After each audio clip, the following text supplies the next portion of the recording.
and say, welcome to the May 25th, 7 p.m. meeting of the Southborough Historical Commission. It is 7:05 p.m. We do have a quorum. Annie Pfaff, our vice chair, will be arriving shortly. She has some childcare issues to deal with before she joins us, but we can get going right away. Note that Kevin Miller, I'm here. Grant Farrington is here. Michelle Hokinson is here, and Jim Blaschke is with us as well. So, any public comment to start the meeting off? Just two attendees. Going once. Going twice. Sold. All right. Thank you. Item 3 already.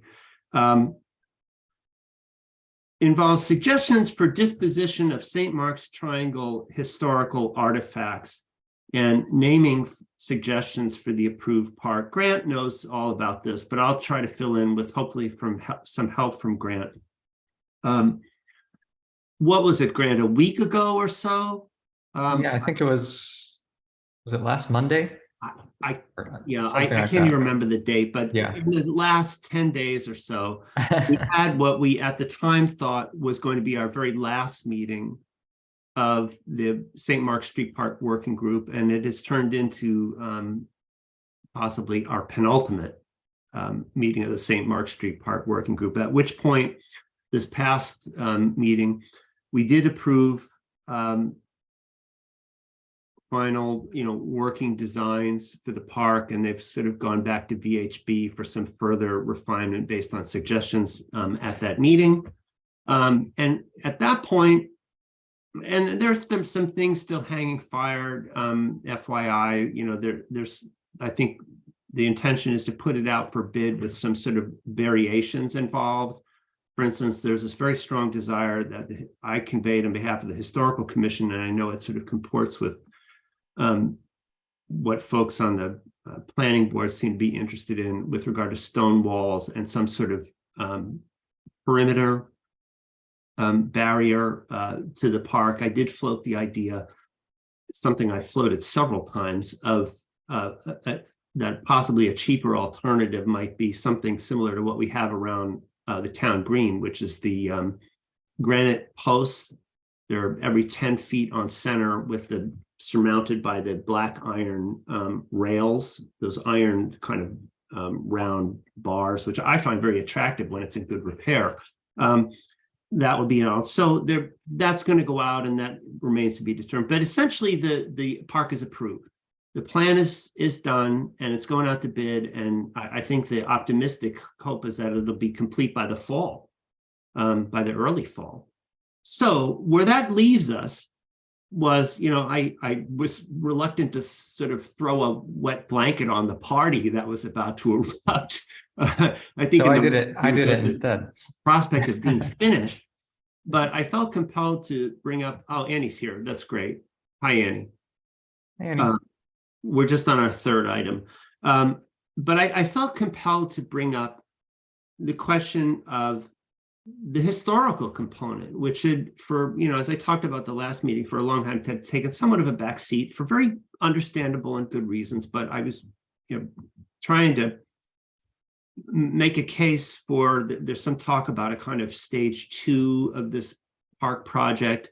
And I was trying to sort of plow some roadway for future historical consideration. And, one of the point that I was trying to make is, and I think I made it here in our last meeting, that the story that is to be told in that park is not a particularly easy one. It's quite complex. It makes up of a lot of different components, all of which are really quite interesting, but they don't lend themselves to a kind of easy organizing principle, like I've said before, I know, in the same way that the Corderville Pocket Park, has the bell and the story of the mills and all that kind of stuff. What we have instead, however, again, as I've indicated, and this collection has been added to by Mr. Dan Blanchard since we last spoke, was I am now in possession at this point of roughly 500 artifacts collected painstakingly and almost exclusively by Mr. Blanchard in his poking, prodding, and some modest digging at the park site. And without turning this into show and tell, I will say that the latest cache that he turned over to me has some really interesting items. For instance, an intact, this is an unusual thing, absolutely intact. This is a castor oil, a Dr. S. Pitcher's Castoria. And Dan was making the point to me when we met that laxatives in the days before sort of ready roughage and fresh vegetables were always readily available was a common thing to be found near privies. And so we have the proof in the Dr. S. Pitcher's Castoria. He came up with, this is an interesting one, some 19th century pipe artifacts. These are pipes that were manufactured. It actually has the maker's mark on this particular fragment, Davidson. This is a Glasgow, Scotland maker of pipes. And these pipes were manufactured only between 1865 and 1895. And I've got quite a few pipe stems and a couple bowls. One of the more interesting things also, Civil War bullets of two different varieties. This one is sort of a hollow center. This one, you can see that has a lead inner core, which Dan explained to me was meant to expand upon impact, forcing the bullet tighter into a kind of grooved cylinder. It improves the accuracy of the fire. Fascinating. And then, you know, a couple of very large, this is a porcelain jug handle and another rather large piece. And iron, what he believes is a belt buckle. There's a few other items he's cleaning up. A lot of it is a porcelain transferware, such as I showed previously, but a lot of it is institutional pottery. And his belief, in dating some of these pieces, is that they range from late colonial era through the early 20th century. So it's, you know, it's close to 200 years of varied artifacts that tell the story properly assembled of sort of day-to-day life, both for the more well-to-do, because some of this is quite expensive English pottery, and of workers, and quite likely of students at St. Mark's School at the time, and possibly Fay as well. So it's a really very interesting array. And one of the things I think I said last time is that Dan has pointed out that, for instance, when you have a fragment of some of these plates, of some of this transferware or small bits of porcelain, when you identify it, you can easily acquire the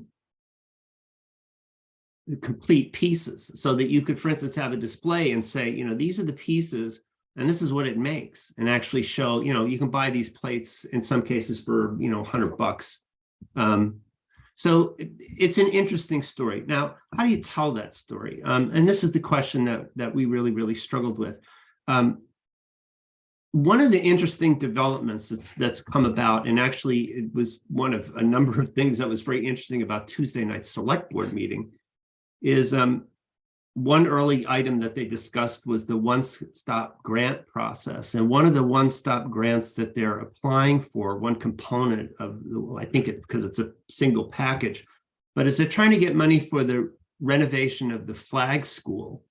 As you know, the Historical Society intends to vacate once they complete Fayville Hall. And there had been a study by the preservationist Lynn Spencer earlier about, you know, what it would take to sort of bring that building back up to snuff, and it's not an inconsiderable sum.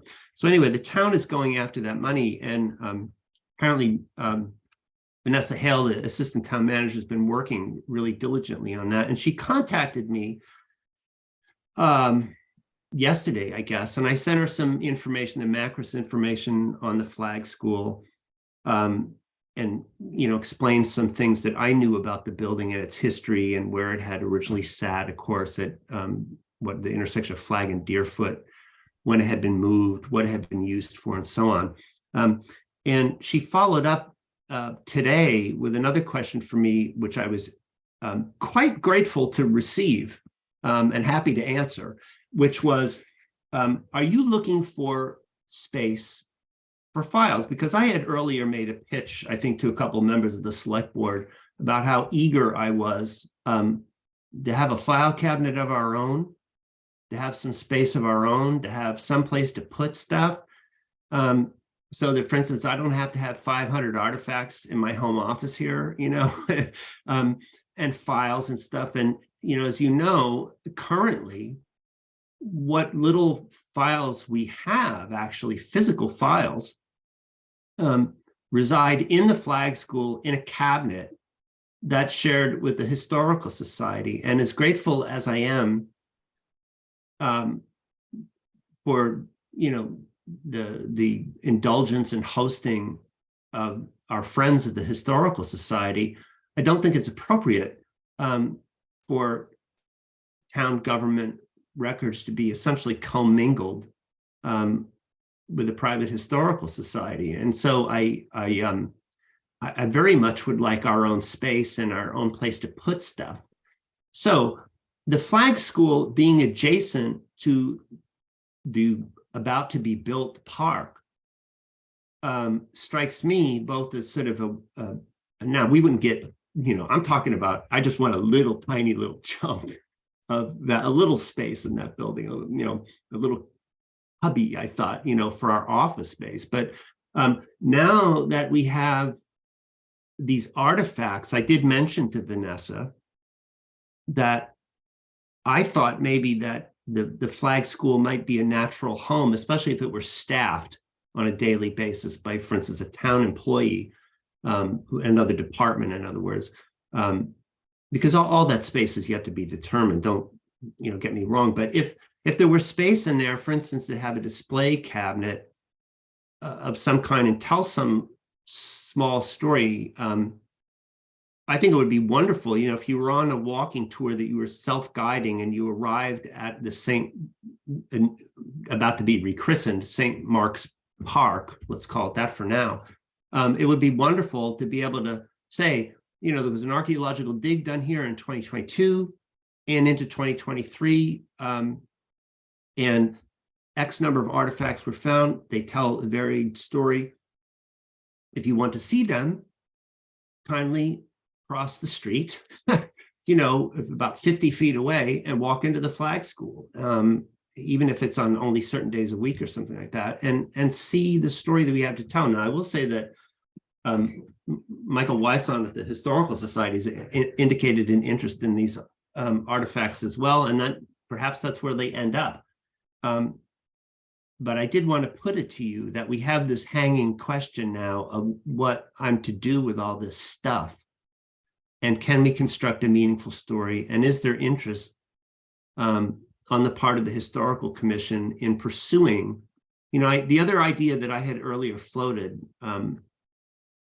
was, could you direct folks from the park down the pathway into the library and some display there? And frankly, I don't get the sense that they're that particularly interested in that. I think, space crunch, I understand. They're a library, not a history museum. But do you folks have any feeling on that subject that's appropriate? Am I completely out of whack? Thinking this thought, you just want to, see if the society wants the stuff. Of course, then it ends up over in Fayetteville, quite a bit removed from where it's been found. But I don't know, Jim, do you have any notion on this, or? I do. I feel the same as I did last meeting, which is that as much as it would be convenient to the park or the library, even to use the Flag School as a repository, it's going to be a mixed use environment, meaning Right. Flag School is going to become something else. Or whenever they restore it, some town building, could be an IT center, who knows. And as much as the Fayetteville location is further away, at least would be a concentration of everything historical in terms of remnants and examples and artifacts. So I feel the same way. I think it makes most sense to see how much the Historical Society would take on, and if not display, at least store the balance so that it hits one place. And I think Michael Weisson would be amenable to that, but I'm open to discussion amongst us if you feel, other guys feel strongly, because having it all in one place is a place to go for history made sense. Right. No, there is that, and that's a strong argument. I mean, they're going to have, of course, quite a lot of space, I hope, but I don't know how much display space, even if they possibly rotated it. And, a lot of this stuff, I mean, I have to be honest, a lot of these 500 pieces, are quite small. Like this one I picked up myself, there's some pretty tiny stuff, and some big pieces, so even if a small percentage of those things were displayed. The other part of this too is that if we get this historical walk going on an electronic phone guide wiki basis, this is the idea that's in the cloud and you self-guide, and that when you arrive at the park, hopefully we could have a very good, web page that would display as much or as little of this as we wanted to. You know what I mean? You could show basically all, and you could compare, like, we don't even have to buy the plate, right? We could show the fragment and, the picture that we nicked off First Dibs or something, that shows like the real deal. So, Kevin, how much of these 500 odd pieces are described in a way that they can be used, just put into a catalog? Do they have to be, assessed and written up, or are they already described by the way they were found? All this has come, most of it, I did a little myself. Most of this has come from the dedicated effort of Dan Blanchard. I mean, he digs it around, it's his hobby, he brings the stuff to his house, cleans it, tries to figure out some of what, the more interesting pieces, tries to figure out what they are. And then, at some point he calls me up and says, come get it. And then tries to explain it to me. But and at this point, none of this is written down. So we'd have to, Mike, that's my question. If we're going to put it on display, we need descriptions. We have to hire, an archivist or get some volunteers to come up with some descriptions. Right. And it might involve professional, having to get professional help, or, I think it's a fairly substantial project. No doubt. Annie, do you have any recommendations or thoughts here? We're not getting any of you. Although it doesn't show you're muted. Hold on. Oh, there you are. Oh, Yeah. okay. Sorry. I just had to open my, I'm having AV issues. Anyways, I tend to agree for the most part with Jim. I think the Historical Society has a mechanism and a venue to be more equipped to showcase this kind of, these kind of artifacts. I don't know, I guess I'm just a little bit concerned about us taking more on and just trying to create a process for this. And if, we have it in the, the flag school, as Jim said, we don't know what the ultimate use is going to be for that building. And as much as I, hope that it, might work out, I don't know. So I don't know, I'm inclined to kind of pass the torch to the Historical Society as the keeper of artifacts. Even though we were, obviously with you and Grant very heavily involved in this process with the park, I just don't know if it makes the most sense for us to really be the stewards of the artifacts. Grant, what's your? Yeah, I have to agree with Jim and Annie. I don't feel particularly strongly either way, if I'm honest, but I do think that Historical Society is better equipped, especially, the commission has been struggling with simply storing our documents and finding a place to put them and keeping track of what we have and stuff like that. So I think to take on kind of that added responsibility might be a bit much at this point. And, you know, in addition to what Jim and Annie said about kind of, it seems like a more natural fit with what they do, that I would be fine with the artifacts going there, unless there's something of tremendous town, you know, the town constitution or whatever, something like that, that should belong in the town, under town ownership. Well, as you know, I mean, you know, Dan, Greg Waller, and I, for that matter, are all in agreement. This is basically trash. Yeah. What was thought of as, you know, garbage. It becomes interesting because it's been, you know, sitting there in some cases for 150 years. But, you know, definitely not the crown jewels or anything like that. Michelle, are you on board with this prevailing sentiment here? So I have to say that initially I thought, why wouldn't you just use the flag school or the library? But I feel that, you know, and I'm going to agree with Jim and the rest of the team that you would probably have to have some sort of staffing, or, you know, you have to really like showcase these pieces, and, you know, who knows what sort of effort it would take for personnel just to be there. Well, you know, the other thing that I had considered that, I mean, could you possibly put in, even on a temporary or rotating basis, you know, as I recall, as you enter the back entrance of the townhouse, there's some case or table there. Could you put something there where someone could walk in? And I don't know. I mean, maybe you know, I can put out some other feelers, but it sounds like the sentiment is to, and I'm happy to do it, to, you know, reach out to the society folks and get a better sense of just how interested they are in this stuff. And also if they're willing to make some commitment, and we would help, to cataloging this stuff, because I don't, you know, Greg Walworth catalog, what did we say? It was like 150 pieces. I basically have over 3 times as much stuff in my house now than Greg Walworth took back to Connecticut. And a lot of what Greg got was like coal fragments and stuff, you know. But the pieces he did find, I mean, that pottery is all consistent.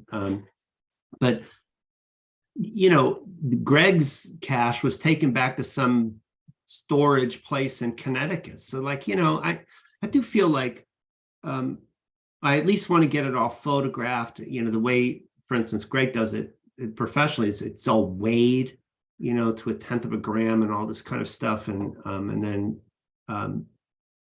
when, you know, the stuff that I took to show him, which is actually still in my possession, when he first arrived on site, like I said, come over to my trunk and take a look, you know, and he looks at this stuff and he says, oh, this is this and this is that.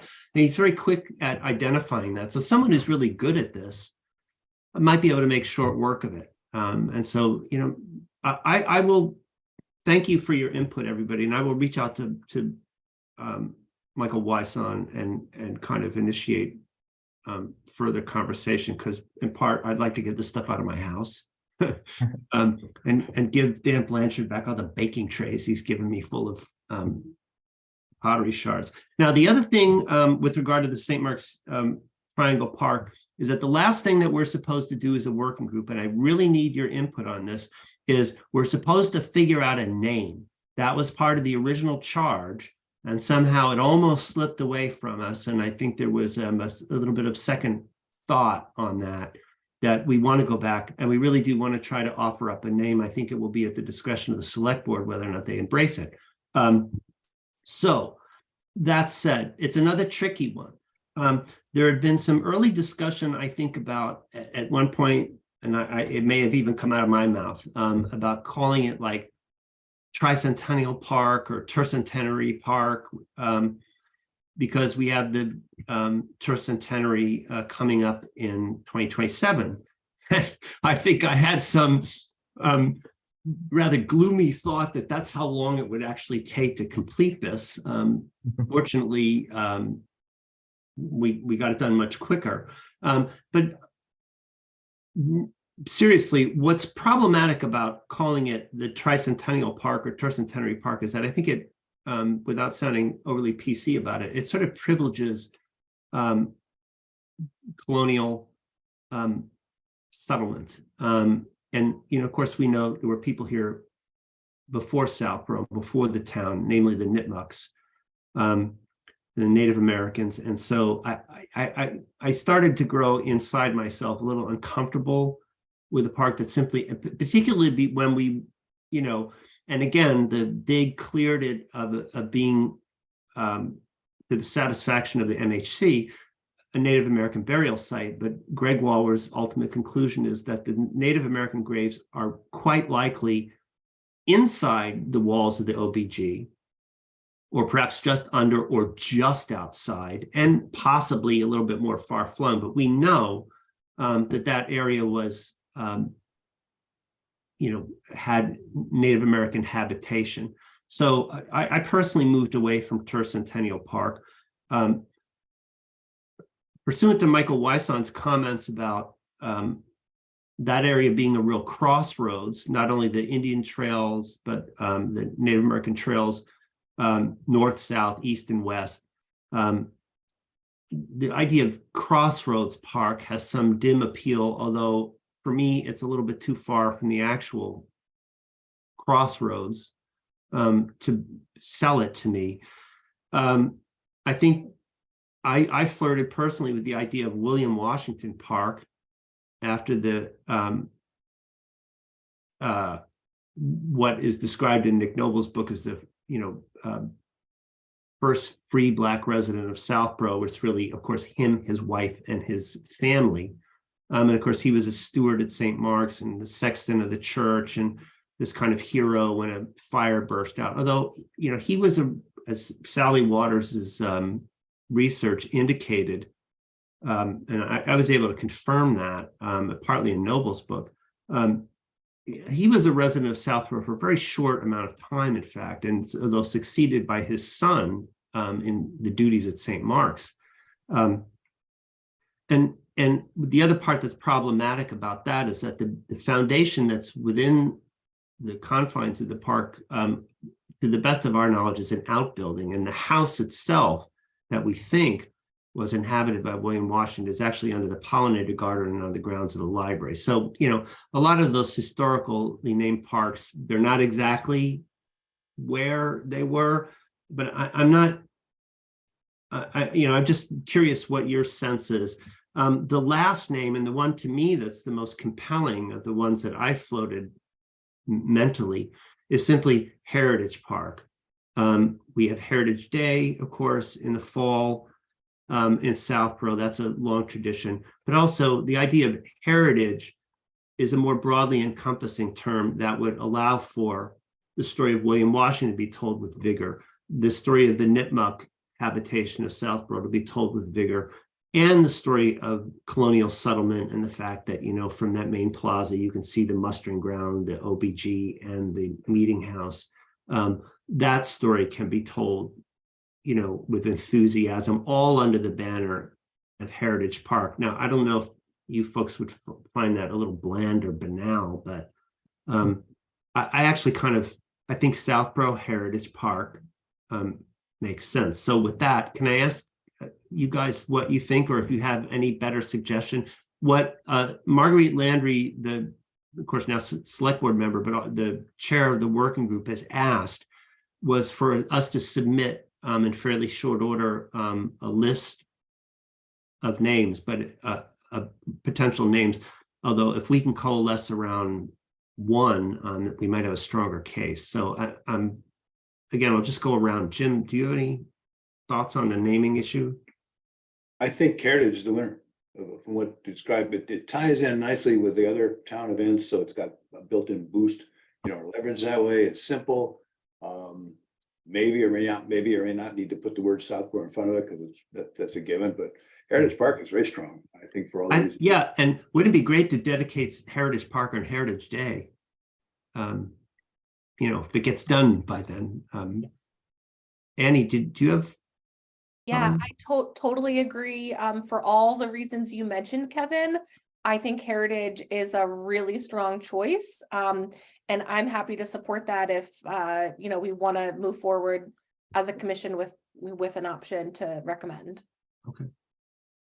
Grant, you were involved in this from day one, even longer than I. Yes, it's interesting because I don't know how many meetings we had with the working group. It must have been 20 plus, right? And I think in the total amount of time that we spent discussing the park, we spent maybe 6 or 7 minutes out of all those meetings discussing the name. So it's not something that's really come up for discussion yet. Of those names that you mentioned, I definitely like Heritage the best. I did get Marguerite Landry's request for names, so I'll be thinking of other options. To be honest, I just haven't had time to do that, and so I'll probably submit others as I think of them. But I definitely agree that of the 4 or 5 that you mentioned, I like Heritage the most. Michelle? I totally agree. I think Heritage Park is the winner. And it encompasses, everything, the Indians, the Washington family, everything. I think it's perfect. Well, with that, I mean, that's actually encouraging to me. But Grant, would it be all right with you? Because I would like to submit to Marguerite from the Historical Commission one name. I think you as an individual should brainstorm all you like and submit more. And of course, because it's going to be up to the group and ultimately the select board. But are you okay if let's say we take a vote and vote as the Historical Commission's position to endorse that? Yeah, I'd be comfortable with that. Sure. All right. Well, I'll make a motion then that we submit to the St. Mark Street Park Working Group the name for the now named St. Mark Street Park as Southborough Heritage Park. I second. Thank you. So moved and seconded. I'll take a roll call vote. Miller is aye. Jim? Aye. Annie? Yes. Grant? Aye. Michelle? Aye.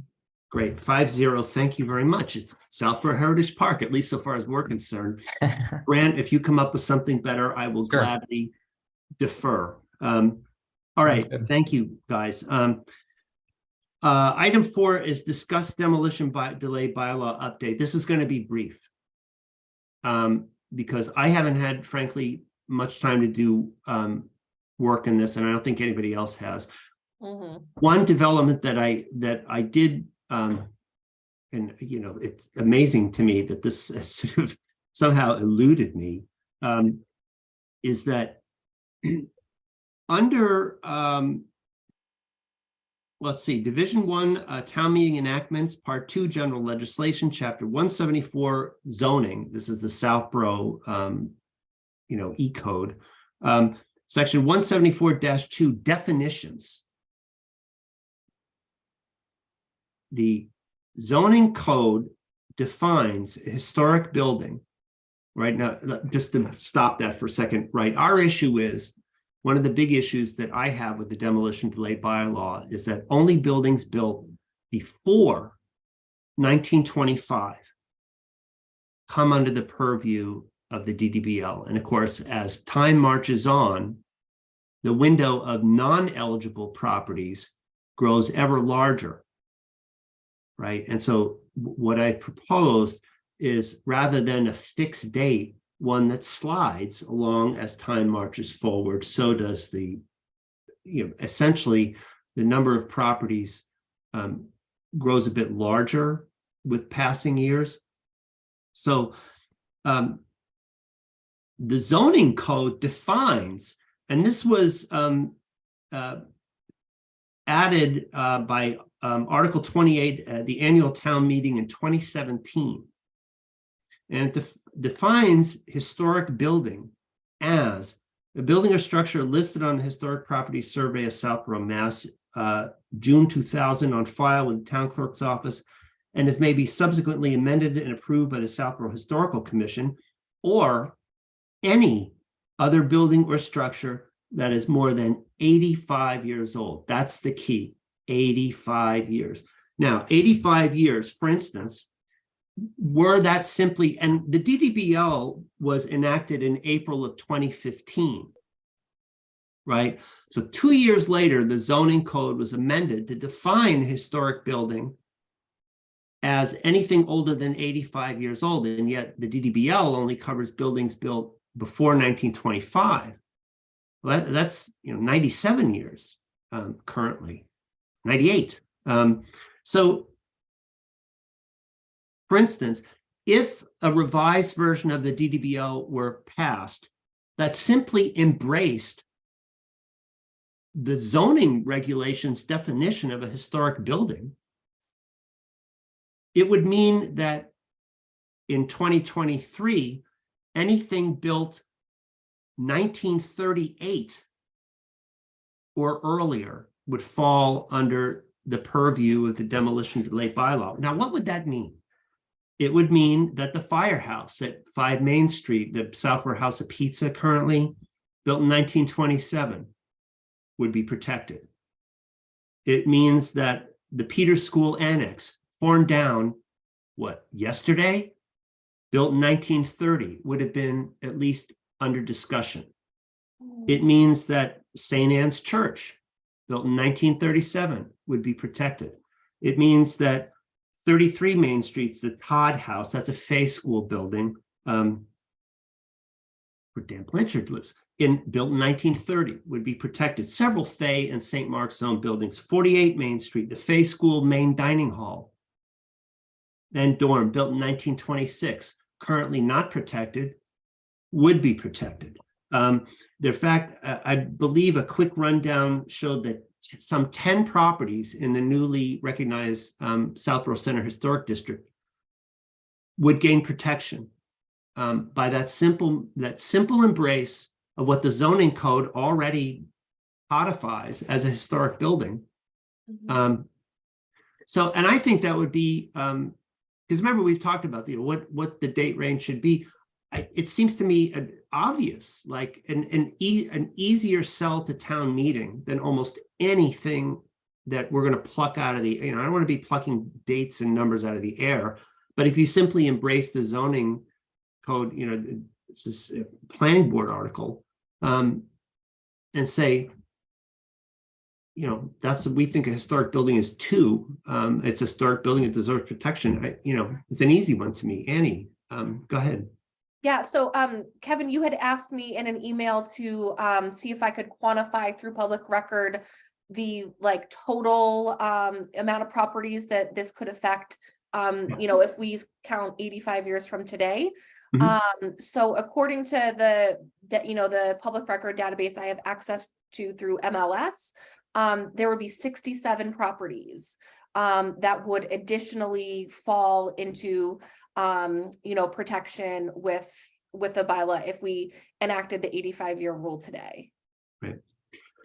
I don't think that's unreasonable. I think, it starts to move, let's say, as we get into, in the next 10 years, it starts to get into more of these sort of mid-century buildings and so on, that to me, I thought this was a pretty good start. And that's really, it's about all I had to say about it. I don't know if anybody wants to add anything, but I think to me, this is a bit of a, what was I thinking, or why didn't I, this is what comes when you start nerding out on the town code, which I do. You discover things that, nobody told me about this, and I didn't know it, and suddenly I feel like I got a little smarter. But anyone have anything to add? I mean, again, we'll go forward on this and convene. I know Grant expressed the willingness to work on this, and Jim, you were going to help me look at it, and so we can now move forward. I think maybe with a little more confidence that we have some basis, actually philosophical basis to stand on. Yeah, I do agree with that, Kevin. I think I had been thinking that whatever we choose, we'll have to do it in a way that I think would be politically palatable at town meeting. And I think that the simplest, or one of the simpler arguments that we can make better. So I had been thinking, before I didn't know about this part of the zoning law, I had been thinking that it was passed in 2015. So however, 1925 to 2015 is 90 years or something like that. But so that would be an easy justification to say, look, in 2015, it was 90 years. We should continue that. But this also sounds like a pretty simple argument to make, to say, okay, a historic building is 85 years, historic buildings should be protected. So And I would be it makes in no favor sense of really. that. Yeah, it makes no sense in a way to go anything other than this, because if the zoning code says that a historic building is 85 years old, this is what the demolition delay bylaw is supposed to do, is protect historic buildings from being torn down. Yes. And it was my personal opinion that I thought 90 years was too long of a window. So I'm happy with that. Right. Yeah. So I think this is an improvement, actually. Good. All right. So with that, we'll move on. But I think we have a little breakthrough there, and I wanted to let you know about it. This gets us the chair's report, and there's a couple of interesting things here, which very, very quickly. On May 12th, we got what I regard as a small but very, for me personally, very satisfying kind of win, in that, as you know, the Peters School Annex was taken down, yesterday and today, but we did save the cupola.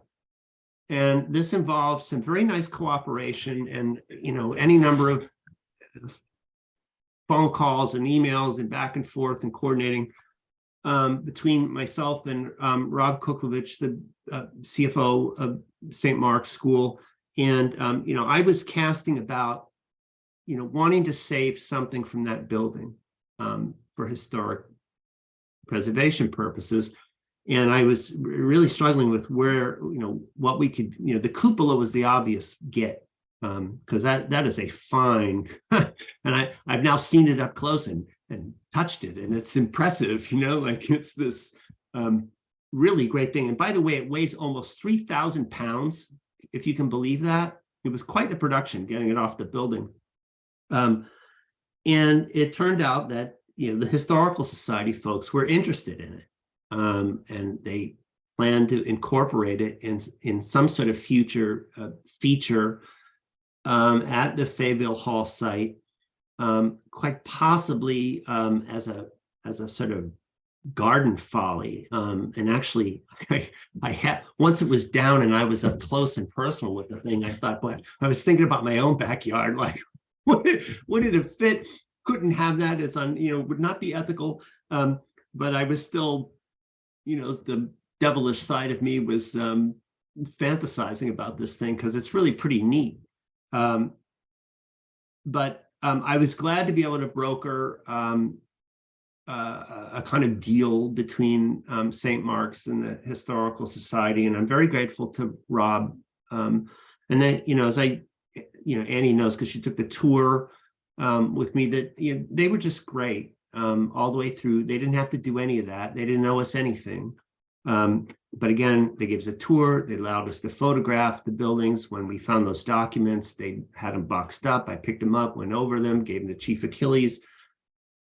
All that stuff, gave us the cupola, saved bricks for Pete. We had this conversation when we were on site about, I think I had chatted actually with Bonnie Faniff at the polls, and her husband, and he had worked for many years at the fire station, and he was interested in a brick. And so we put it, they put aside bricks. They just did every sort of consideration they could have offered. There was even the fire department had a training session where they basically let them go into the old fire station and knock down walls, practicing.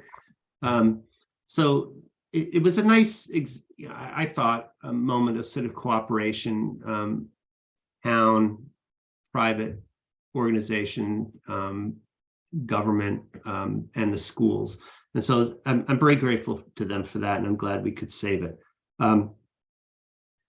Secondly, I sent out to you the report of the Shopsy, I want to make sure I say this right, the Shopsy Capital Planning Subcommittee. No, wait, Shopsy Capital Planning Committee Subcommittee on 21 Highland Street, AKA the South Union School. They've been working on this for some time, as I understand it. And I will say that I actually, the document that I sent you, I had plucked out of the minutes of the select board for April 10th, because it slid right by me and they don't have it. And I understand it. I know the difficulty of publishing documents and all that stuff, but they don't have it up on their page. And the only place I could find it was, again, on the select board's minutes. So I pulled it out, sent it to you. I don't know how many of you had a chance to read it. It's a very interesting document, and I congratulate, I'm not sure I can pronounce this gentleman's name correctly, Thomas Biscuital, is that? Biscule, I think. Biscule? My apologies. Joe something Palmer, Jesse like that. Stein, and Alex Frisch are the four members from Shopsy and Capital Planning who worked in this, and my congratulations to them and their very well written, comprehensive, and quite interesting 32-page report. The reason I sent it to you is because it concerns us. South Union is one of only 2 individually National Register listed buildings in Southborough, the other being the JDC Bradley House at 5 Sadie Hut Lane. So the only one that is owned by the town of Southborough is the South Union School. Now, one of the interesting aspects of the report was that they said, they had talked to various developers and construction types, and there were a couple of them that said, well, best thing you could do is tear it down, start over again. Just, of course, it sounds like typical, in a way, developer speak. However, the good news in that was that they said that they had also talked to a couple of developers with expertise and a sort of taste for the adaptive reuse, renovation, rehabilitation of historic buildings. So I was encouraged by that point, because I think, I don't know about the rest of you, but I would be quite upset by the prospect of losing, a good example. And unfortunately, the South Union School is not as pretty as the long gone Peters High School was. I remember I showed you that picture. It's like a kind of stunner, but is nonetheless a very significant, and to my eyes, potentially it's been sort of degraded by some of the modern updates in the same way that the Peters School Annex was degraded by 20th century meddling for its use as a police station. But that's an important building. I'm encouraged to know that this subcommittee has recognized and documented an opportunity to save it. And they do note, for instance, the role of going forward of the Historical Commission, and for instance, the fact that under adaptive reuse, alterations can only be quite to the building. For instance, the exterior envelope would have to be quite minimal, like you're allowed to add ramps, or if you need like let's say an elevator shaft at the rear or something like that, you can do that, but otherwise you cannot substantially alter the building. So I'm hopeful on that score, and I would like, earlier I had sort of inquired about this and was they weren't amenable, but I'm hoping that the Shopsy and or capital planning people can talk to us a little bit about this, because I'm encouraged, and I said I think they produced a very fine report. And stay tuned, basically. That's all there really is to say about that at the moment, but I will going forward, I want to reach out to those folks and again congratulate them on the report and see if they want to talk. Lastly, there's really nothing to say on 42 Main. There's still I Kevin? ask every month. Yeah. Can we go back to the topic? Sure. Yeah, sorry. So I did actually want to talk about this because this issue or this matter came up at the CPC meeting, which I'm now the representative for. But before Yeah, I that, thought I was going to put you in on the update, but you could talk about it now. Yeah. well, I actually just wanted to talk about my thoughts on the report, and then maybe I'll talk about the CPC part later. But so I actually read it quite differently. I know that adaptive reuse was mentioned as an option, and it was kind of an interesting report because it didn't really come up with a firm recommendation in any way. It just kind of laid out the options, which is fine. But the way that I read it, there was so much mention of the potential for 10 to 15 units on the property throughout the whole piece. 10 to 15 units, 10 to 15 units. This is what could support that. And if you read closely, what I believe what 10 to 15 units is potentially 5 or 6 units in a new low-rise apartment on the property, and then a number of townhomes where there's currently open space. Right. And then so kind of just the constant repetition of that potential, coupled with there was kind of a cautionary paragraph in there about if you do adaptive reuse, you can't maximize the potential of the property, kind of thing, made me think that it wasn't actually that wasn't the preference of the whatever it is, the subcommittee. So I found that to be a bit concerning, actually, although adaptive reuse was mentioned as an option. Also, there was a case study that they mentioned for Hudson, and I was trying to figure out if the building that they mentioned was destroyed or not. I think it probably was, although I couldn't actually confirm that. But so I found that to be a bit troubling, that if the case study that they're mentioning is tearing down a building and putting up 3 townhomes and a low-rise apartment. Yeah, I got the sense that from and right, it's inconclusive. There wasn't a recommendation made. And they clearly said that they didn't feel empowered or in a position to make a recommendation. And you did feel the thing lean one way and then lean the other. I did get the impression that to achieve the density that they're looking for on the site, the preservation of the school would likely necessitate the construction of sort of ancillary structures on the property. I don't know, and I don't. It's kind of a pointless, in a way, for me, that just personally, kind of speculation at this point. But all I thought was, I'd been waiting for the report. I hadn't been aware that I somehow missed that one, that it had been released, and I didn't think it was cause for total despair. I guess I was trying to look at the optimism. I agree. Yes.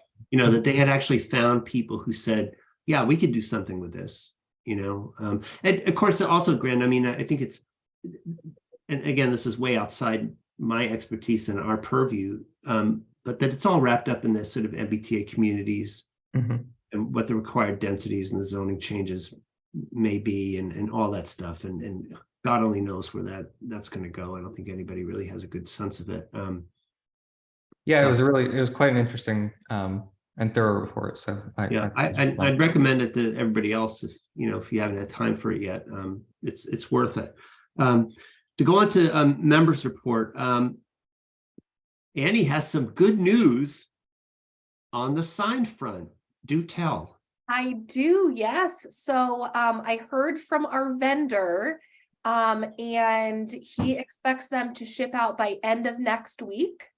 So 4 of the signs have been produced, and the remaining 3 are in the next batch that is kind of being worked on right now. He sent me a photo of those 4 in process. And it was really cool to kind of see behind the scenes what's going on. So yeah, those should be shipping out soon. It's kind of crazy. It feels like we've been working on this for so long. It'll be really exciting to kind of see see it all come to fruition. So I suppose, figuring out the next step of installation, logistics with the DPW and everything, we'll have to cross that bridge, probably, once they arrive, but the good news is they're coming, so. Yeah, and I should say that the picture Annie sent me of these this afternoon, they look great, Mhm. don't they? I mean, they look fantastic, like way better than the mock. Certainly. Can you share the picture by chance? Yeah, why don't I'll send it in that text chain that we had earlier. Okay, whatever's easiest. There's no comments. So, Open meeting. Say it's great now then without commenting. so the other thing I wanted to mention on a different sign project, so I think we, at one of our last meetings, I had offered to kind of help with the historic sign program since, Kate has moved on and, she had kind of spearheaded that. So I haven't had much luck finding a new vendor. From what I understand, the vendor, who we previously used, who had sadly passed away, a lot of people are struggling to find a vendor to replace his work. So other historic commissions that had used that vendor are in similar situations.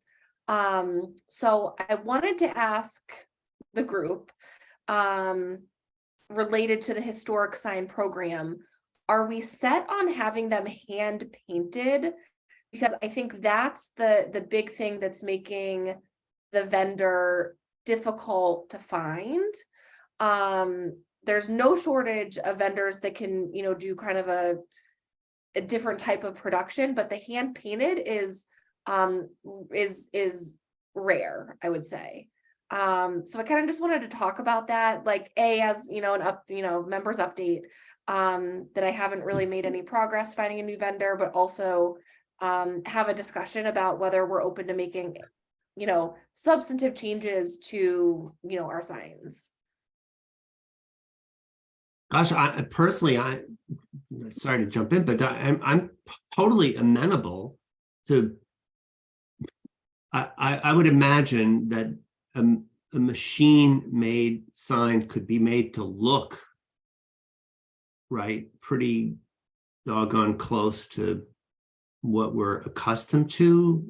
I mean, is there some way of overburdening you to sort of get some kind of samples of what the work would look like from, other, I guess, more, I don't want to say professional, but more sort of industrialized kind of sign makers? Yeah, I could certainly ask. Yeah, because I think we'd have to see some samples. I don't, I wouldn't want to commit until we got like some kind of mock-up or. Oh, totally. I just, as I'm going down this path of, researching vendors, if I'm, only researching the hand painted, the set of available, things available to us is extremely small.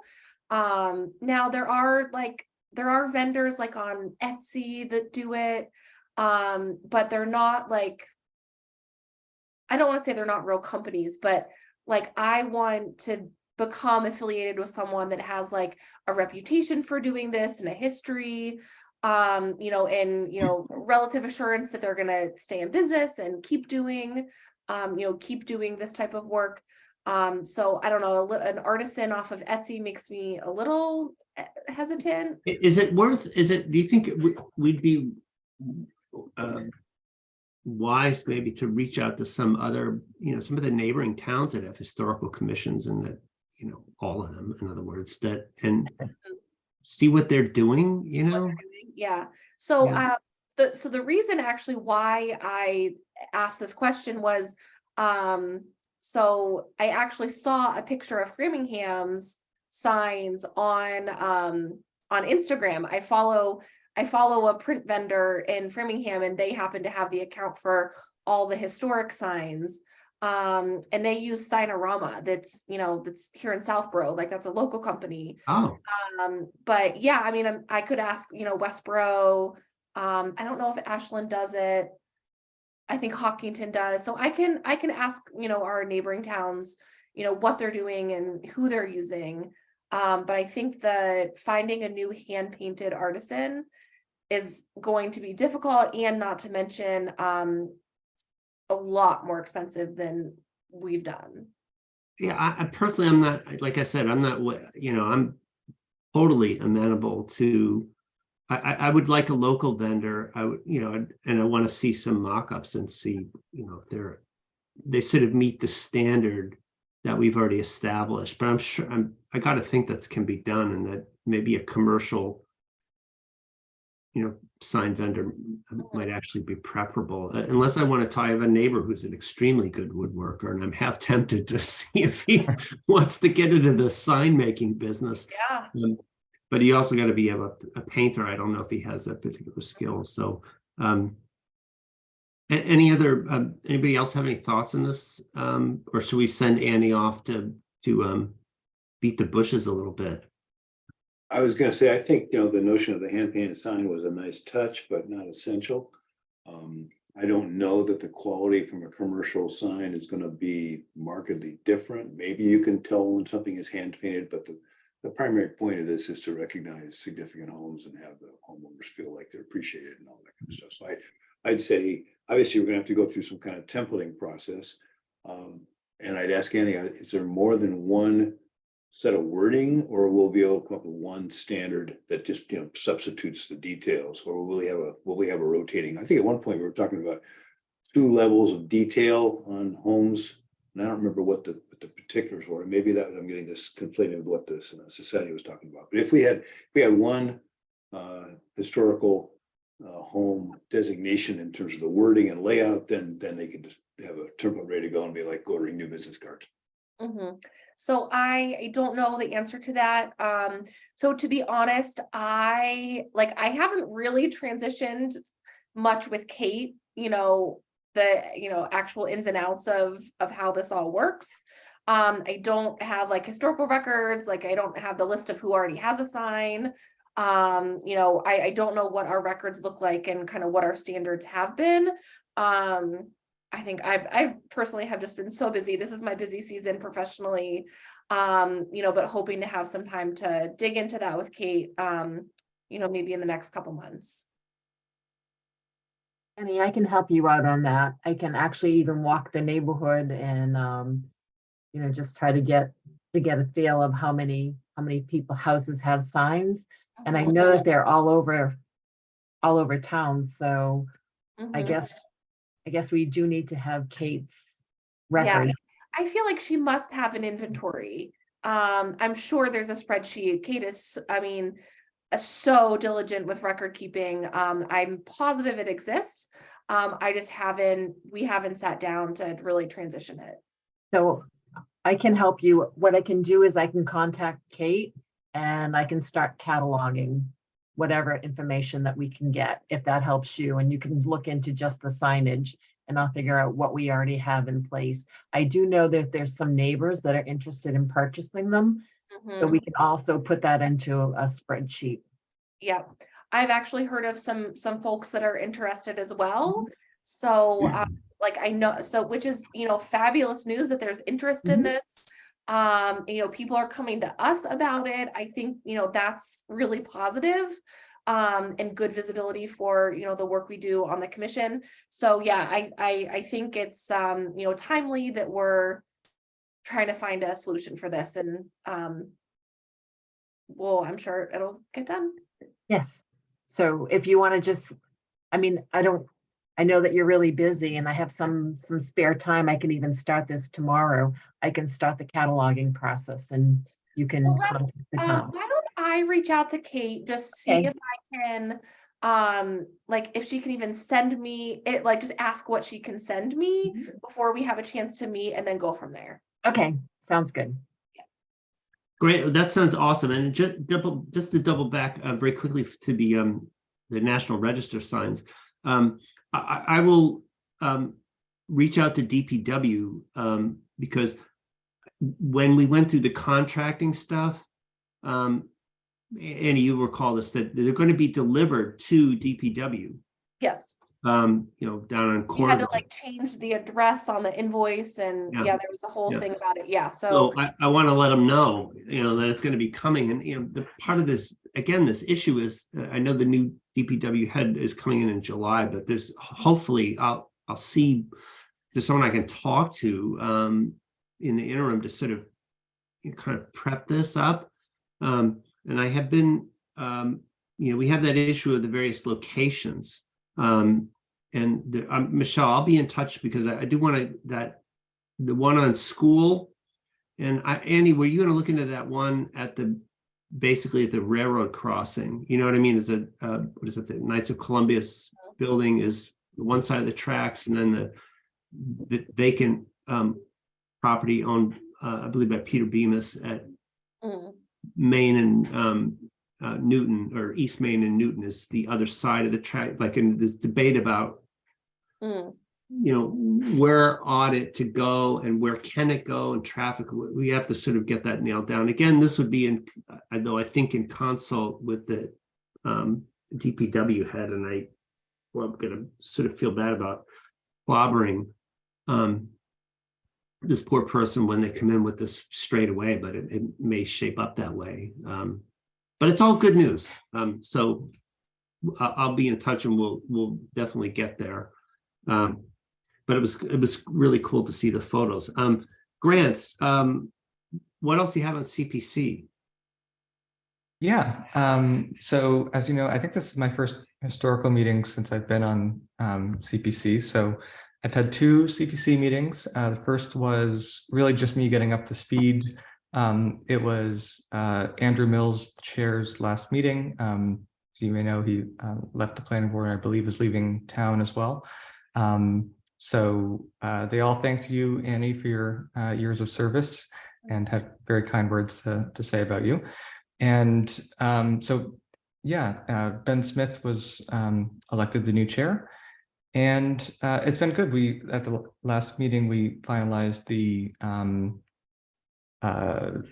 MOU for the Algonquin Regional Tennis Courts Complex. So that's moving forward. And yeah, the kind of main issue that I wanted to talk about was the Shopsy Capital Planning Subcommittee on 21 Highland Streets report that we were discussing earlier. At our last meeting, the CPC wasn't able to they didn't know where the report was. So it was more of just a general discussion of the property rather than of the report itself, because it hadn't been publicly really accessible yet. But they did, there was a discussion about the building, and there appeared to be interest from the CPC on the idea of a preservation restriction on the building. As Kevin said, it's, what is it, Kevin? One of the 2 buildings. Could you repeat that? It's one of the individually listed in the National Register. Okay. Yeah. And so currently there's not a preservation restriction placed upon it. It is owned by the town, but if that was to change, then a future owner could, or the town itself could knock it down. Yeah,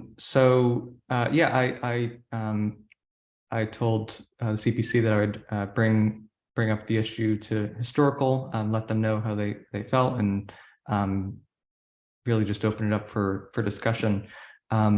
There was significant concern, both I think on the CPC, as well as I spoke to Freddie Gillespie, chair of the Open Space Preservation Commission, about what we were talking about earlier, the potential for kind of building over the open space and kind of losing that kind of grand view, grand entrance as you come up to the building on Highland Street, that could potentially be lost, as well as, of course, the building itself potentially being lost. So yeah, I told them that I would ask the chair to put it on, to potentially put it on a future agenda. So here I am talking about it. And yeah, I just thought I would bring that up. And of course, if a preservation restriction is something we're interested in, it would be historical that would lead that effort. So Yeah, Well, maybe Grant, and I do recall a possible PR being mentioned in their report. You know, feel free to, to talk to, the CPC folks about, our interest in discussing what that process, would be like for both of us. And I'm certainly, as I indicated, I'm, interested in conversation with them. So, I mean, you can, if you want to convey that, sure. at their convenience, they can either come to one of our meetings or I'll show up at one of theirs and, listen. Sure, definitely. But thank you. So, Michelle, has the pilot committee been fully constituted yet? From what I understand, there is enough people on the committee to start, the wheels in motion. However, nothing has been started as of yet. I actually had emailed Patty earlier in the week and I've not had any responses. So I'm not really sure where anything is at. Yeah, I think I put it on to see if, because I hadn't heard anything. And I imagine it's kind of a time of transition for the select board. Of course, they have new members.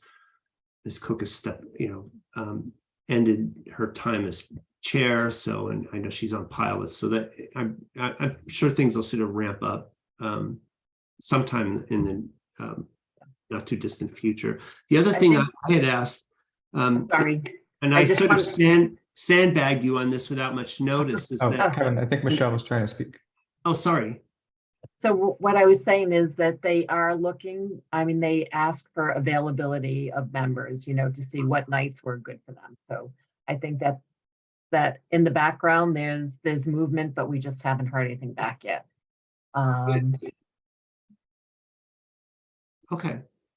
The other thing is that, and I started to say, I caught Michelle somewhat on short notice on this, but with the shortly to be arrived and hopefully soon to be erected National Register signage, I was sort of anticipating questions about why is the district drawn exactly as it is? Why doesn't it extend over into East Main, for instance, which I think ultimately it should in an expanded down to, why doesn't it go a little farther down Lattisquama or, whatever the case may be? Why doesn't it go all the way to the Burnett Mansion? It actually begins much closer to the center of town. And, like with all kinds of mapping, there's a long and fairly complicated history on that dates back quite a ways. And it turns out that Michelle had under her roof, thanks to her and her husband, Ray's very deep involvement actually in sort of bringing people together for this from its inception many years ago. This is a very long process. And of course, we discussed, that it was Kate Madison who had a very big hand in this. But Michelle had and Ray had saved all these documents and correspondence and checks because a lot of people ponied up money to fund the research that was necessary for this. And so Ray and Michelle have this cache of email lists, right, Michelle? Yes. Phone lists, checks, and so on. And so I just wanted you to, I went over to the Hokinsons one afternoon and Ray and Michelle showed me all this stuff, and like they can pretty well trace who was involved in this from early on. And Michelle believes, and I quite agree, that it's very important at the point that we place these signs, that we have the story clear and can get it out there and acknowledge and thank the people who gave of their time and money and effort and had to wait.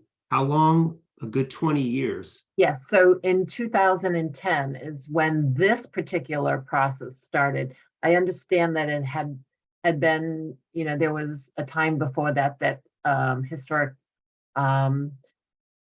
was a district was they tried to have that, and it was unsuccessful. And then when we moved here in 1990, there was the Main Street neighborhood had actually got a covenant just to protect the historic, the village, basically.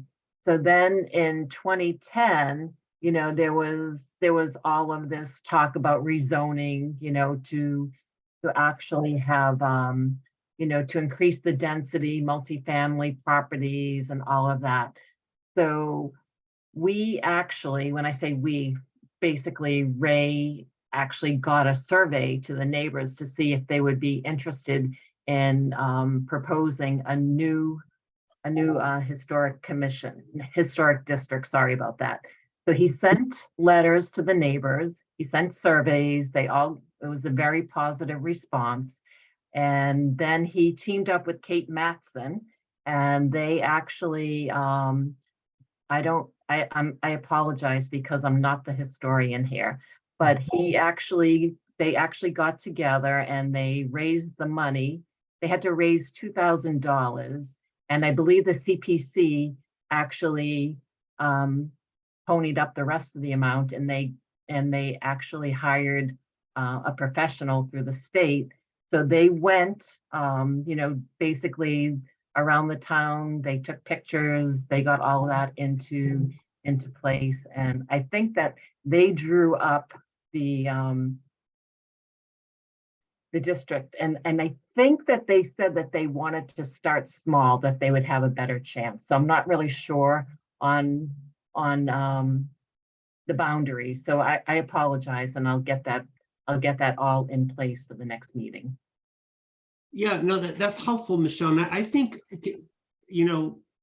if you could sort of put together some sort of narrative, Yes, I can do that. just a timeline and the list of who was involved, I think it would really be a nice thing. I'd like to see, for instance, us to be able to send something to Beth Malo at the, my Southborough at the time that the signs are going up, that allows her to tell a comprehensive, because I feel a little bit like, goodness, when did I come onto the commission in 2019 or 2020? And or 2021, it hasn't been all that long, and suddenly, like, I'm in a way like arriving just in time for the popping of the champagne. We got the signs, the district is done, but I know it took a long time, and I think it would be important to acknowledge. Well, you saw how long it took with the signs, so can you imagine how long it has taken before that? Well, And yeah. It was really, when they say it takes a village, it was really the residents that got this going. And with Kate Matson's professional help, Right. to get the right people involved. Well, and the other really compelling reason for us making sure that we tell this story and tell it fairly accurately is because we need more than one National Register district in Southborough. There should be one in Corderville, there should be one in Fayetteville, and perhaps several others. And so we have an opportunity to provide to those neighborhoods. As you live in the district. I happen to lucked out and live in the district. I didn't know it was in the works when I bought my house, but I feel kind of blessed by dumb luck, basically. But I would like to set this up so that other, again, neighborhoods in town can see this and perhaps use it, and we would obviously work with them, but as a model for how you could go forward, because Southborough we deserve more than 2 listed properties, individually listed properties, and we deserve, I think, more than one historic district, and of course Question, if I may. Is it better to create multiple districts, or can a district be non-contiguous, meaning adding Fayetteville to the current one? So you have one district that might have individual pockets, or does it have to be individual? I think, Jim, that they have to be contiguous. Like you can't have a, as you describe, a sort of fragmented. And I will say, though, that some national registered districts are really quite small. I was actually, Marcy and I on Sunday were in Worcester, and we were driving around the sort of Salisbury Street area and stumbled upon what's called the Massachusetts Ave Historic District. I mean, stunning houses, all built right around 1900. It's 1 block long, Jim. That's it. It's got, the whole district has only about maybe 8 to 10 houses. Absolutely stunning. And it was a, to some degree, a kind of planned community by the developer. So it can be done on a kind of really small scale, which may have some appeal in Southborough, but I do think it has to be done contiguously and therefore individually. So it's pretty cool. I mean, I think there's going to be some opportunity going forward. And if we memorialize the way this district came about with all its growing pains, I think we have an opportunity to inspire other people in town to sort of fight for the same thing with our help. So thank you, Michelle. Item 7, approve meeting minutes of April 19th. And let me tell you something, Grant, maybe to his ultimate chagrin, really knocked it out of the park with those April 19th minutes. I know Jim sent back you had nothing, right? It was all good. Did anybody else have, I just have two or three very minor things, but anybody else have anything on the April 19th meeting minutes? No, Michelle, Annie? Anything? Grant, I just have a tiny couple things. Sure. Lines 115 and 117, and bless you for putting those line numbers on there. You have, I think it's a little confusing to me. There are 7 signs as there are 7 entrances to the historic district. Mr. Miller noted that the sign on Route 85 North could likely be in the new St. Mark Street Park. That's really Route 85 South, because it's going to be in the southbound side. Oh, okay. And then conversely, where you say So that'd be southbound or south? yeah, so I would call it Route 85 southbound. Okay. And then in line 117, it's kind of the reverse. Another sign would likely be on Route 85 south near the rural cemetery in Southborough Golf Club. It's actually the north side, the northbound lane. Okay.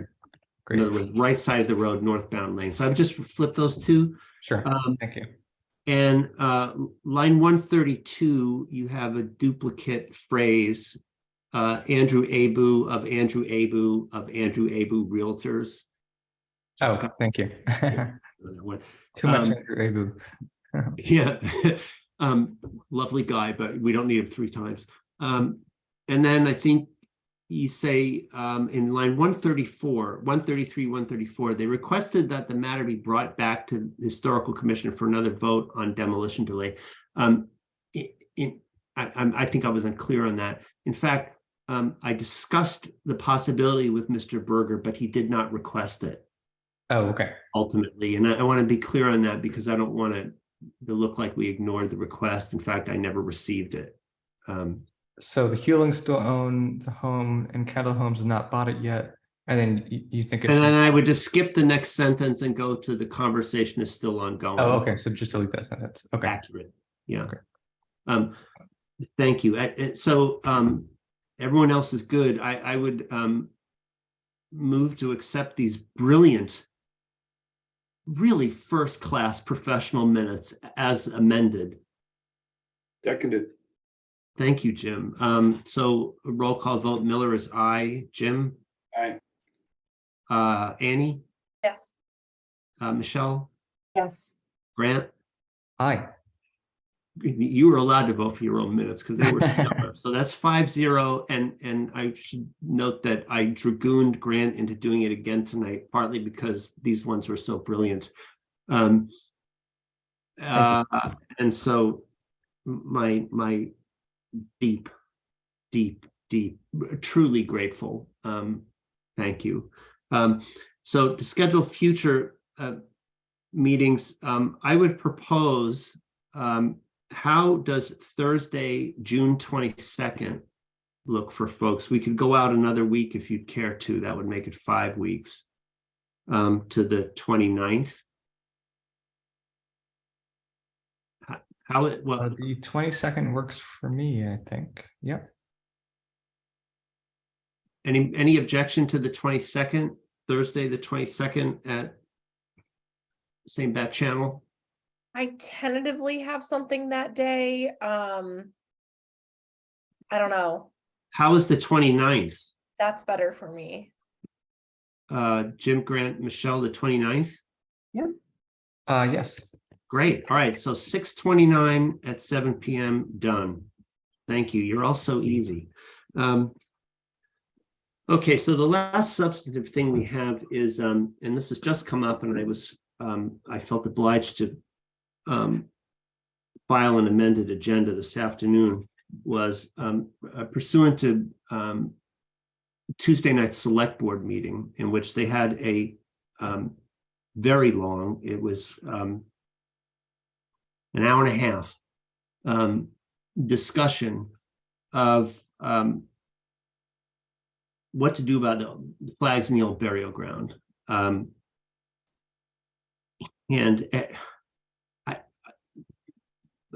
I would recommend that everybody watch that. It's on YouTube. I think it's important, extremely important. It starts at 2 hours, 28 minutes and 45 seconds and concludes at three hours and 56 minutes. So an hour and a half of a substantive discussion about flags in the OBG. Part of this concerns and I'm trying to bring this up, Grant. Hang on. My apologies, folks.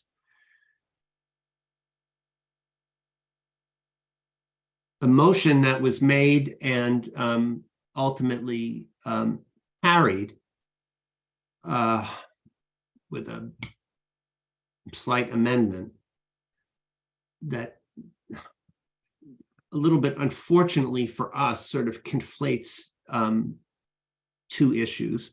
One is the motion was, I'm going to read it to you. This was made by Mr. Hamilton.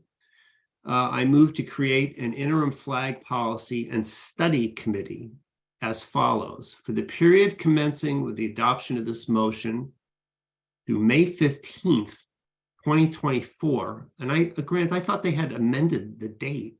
Yeah, sorry. I sent it on my phone earlier just because I had the document, but Oh, you got the wrong I date. received this from Mark Purple, and I believe he said that they amended the date to be September 30th. September 30th, but Yeah. they didn't change it in the Word Okay. document. That's my So bad. I'll try to read this correctly then. For the period commencing with the adoption of this motion through September 30th, 2023, the select board adopts the following interim flag policy for the purpose of promoting the display of unifying symbols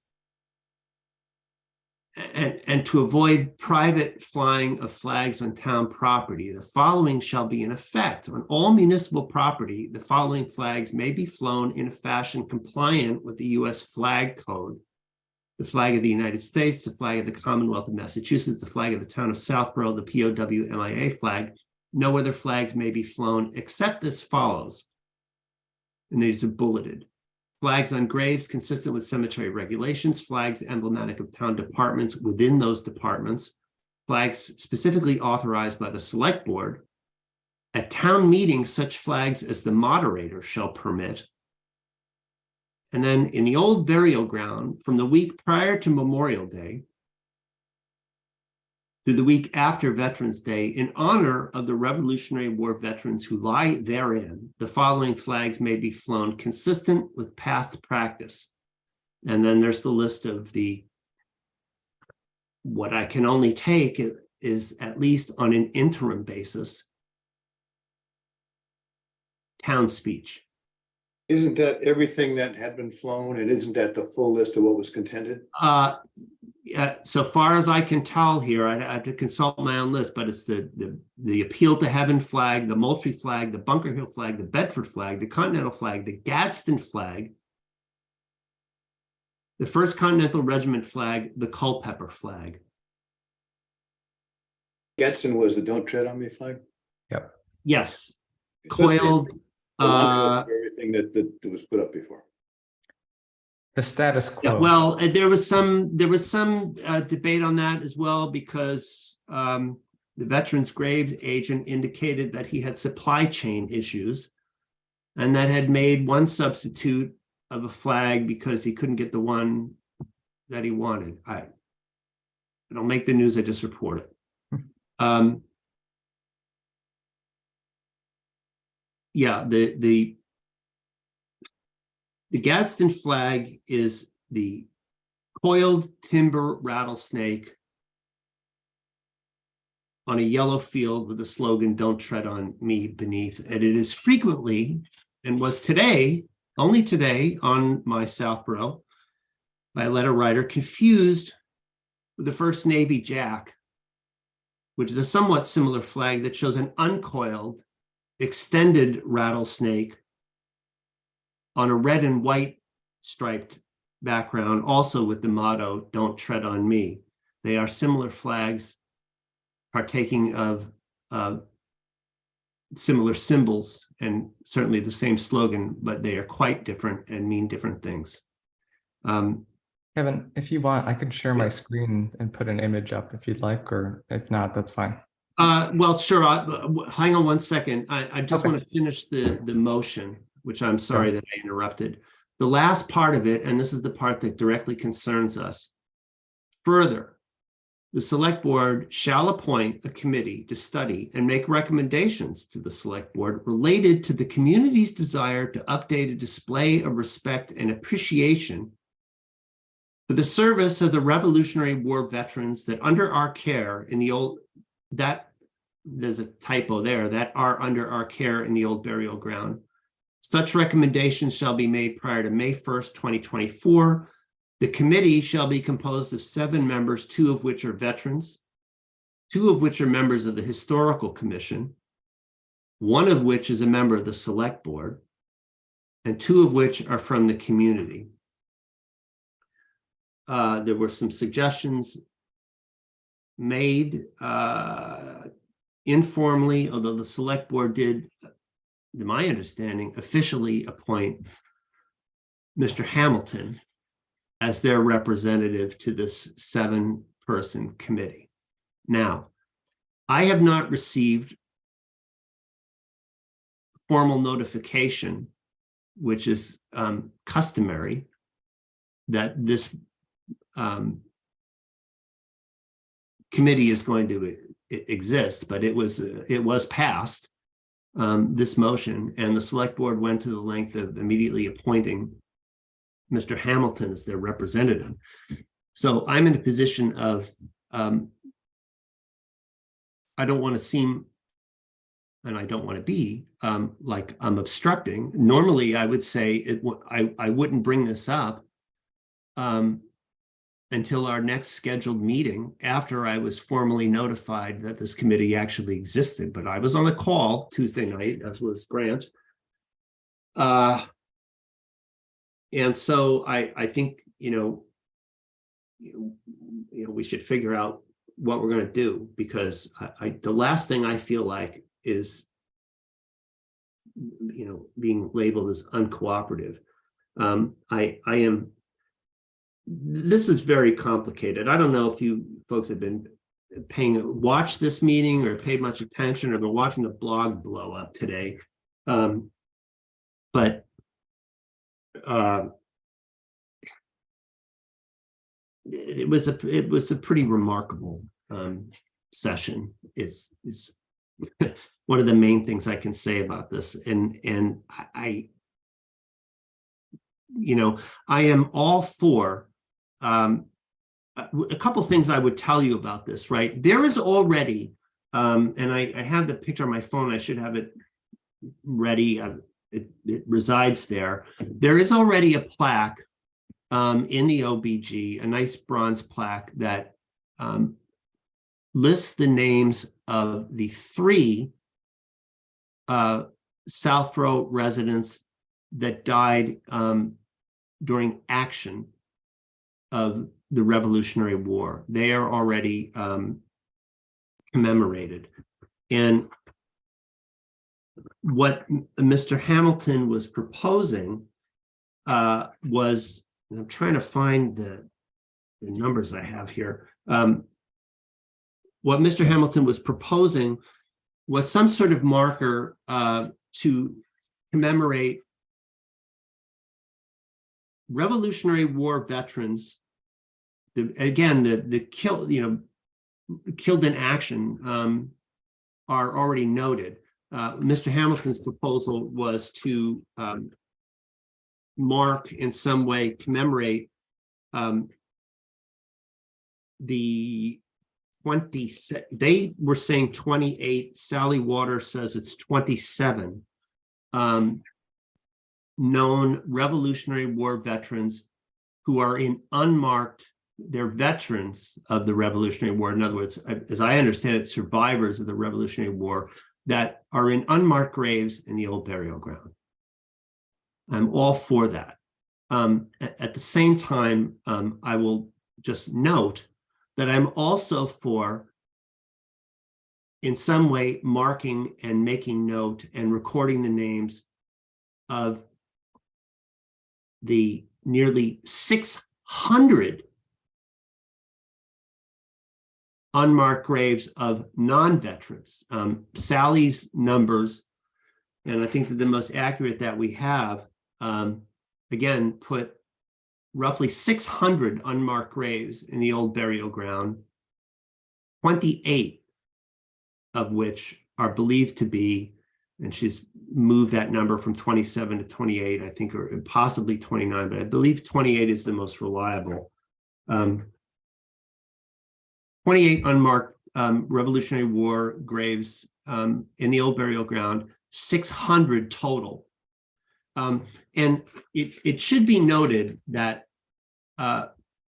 this was not some sort of dereliction, on the part of the town or some, past, let's say, historical commission, certainly, but graves are lost to, decay, storms, falling tree limbs, which is a big problem in the OBG. And a great many were lost in the Great Worcester Hurricane of 1938, which decimated the OBG. And it was, under time of essentially natural disaster, nearly 100 years ago. The town essentially plowed under a lot of the debris, and that meant the headstones, and they are believed, as I understand it, a good many of them are believed to be buried in the southeast corner. So these were lost to storms, other natural disasters, and natural causes. But alas, and largely due to the hurricane of 38, there are over 600 unmarked graves in the old burial ground. Again, 28 are believed to be Revolutionary War veterans. So I am all supportive for anything that we can do to further honor the veterans, and certainly to mark those, to find some appropriate marker for those 28 graves. I also, if I have anything to say on this particular committee or as part of the committee, I will be advocating for a reckoning for the other, 95% of the people, because they deserve some, I think, respect and honor and commemoration as well. So where we're at, and I am struggling to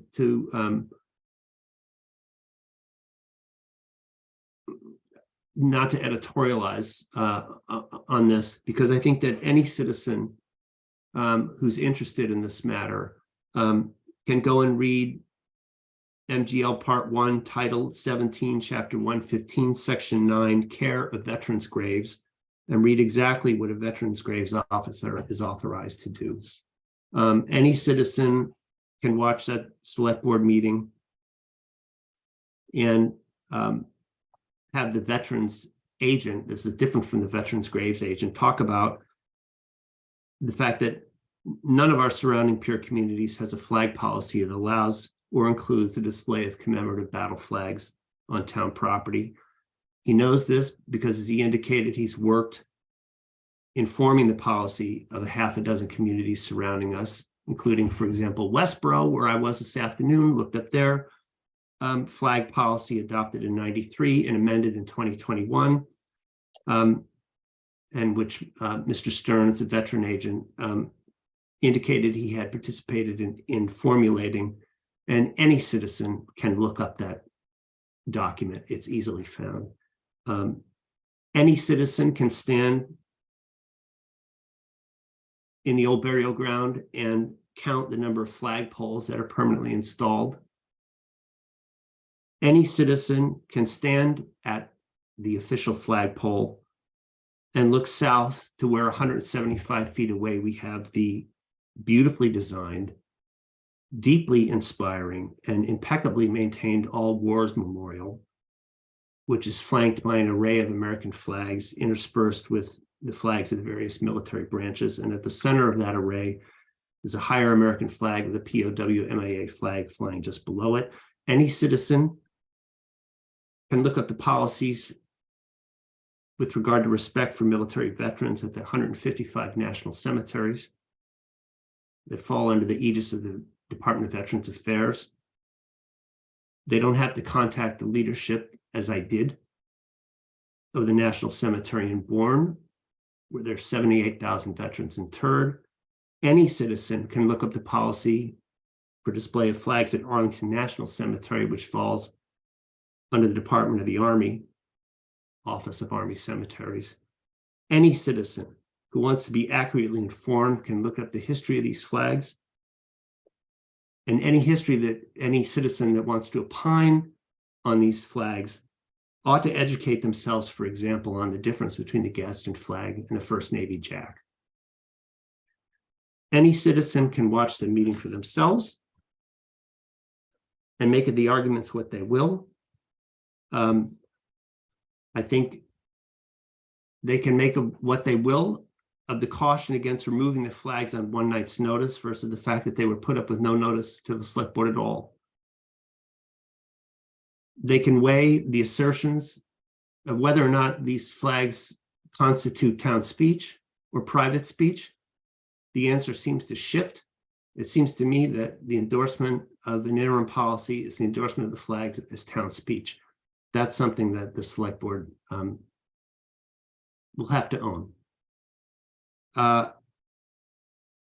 Any citizen can decide whether what was described as a cooling off period is the applicable term for what was offered. And, finally, any citizen of Southborough can decide for themselves if the principle of one country, one nation, and one flag is a principle they can embrace to unite themselves with their neighbors, regardless of their political persuasions, or if it is not.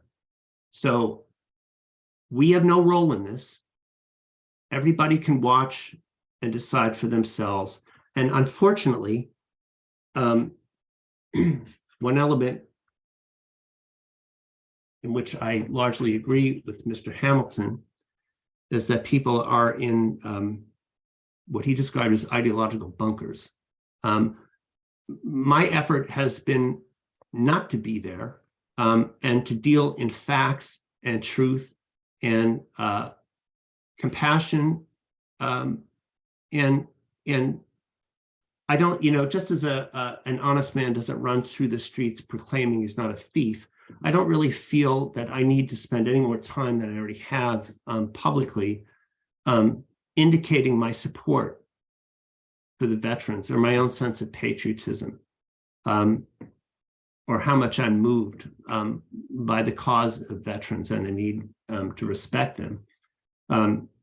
I hope that will be taken as a given going forward. So, called upon for us to submit 2 people to this committee, will do so. And I hope that whoever we choose is going to go into it enthusiastically, and wanting to do some good. I think it's a nice opportunity. But the one thing I will offer in all this is that I think before we can really honestly and legitimately spend a lot of time thinking about the dead,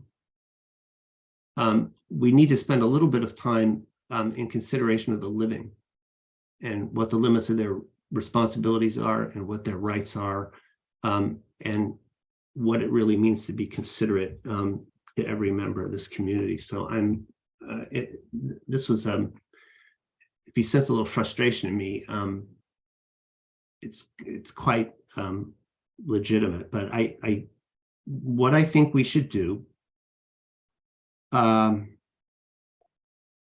is embrace the task, and try to do the right thing. So I don't know if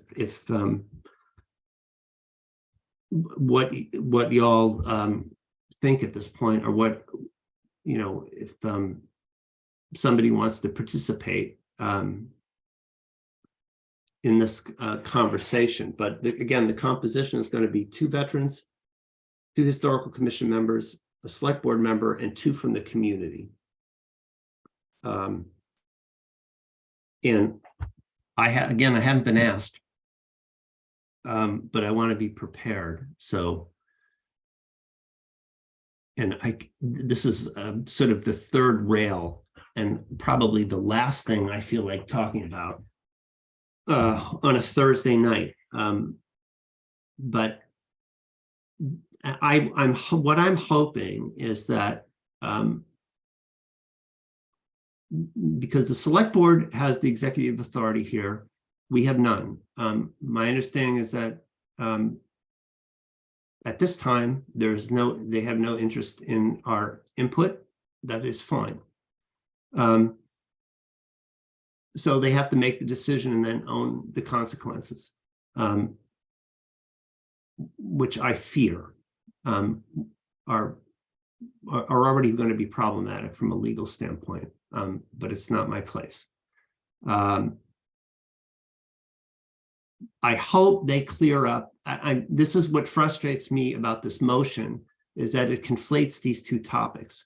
I would hope that the select board will, in swift fashion, come to a decision one way or another and embrace it. I'm going to have nothing further to say on the subject. And then with regard to the committee to make sure that we remember the names of all Southborough Revolutionary War veterans, I could not possibly be more enthusiastic for the task.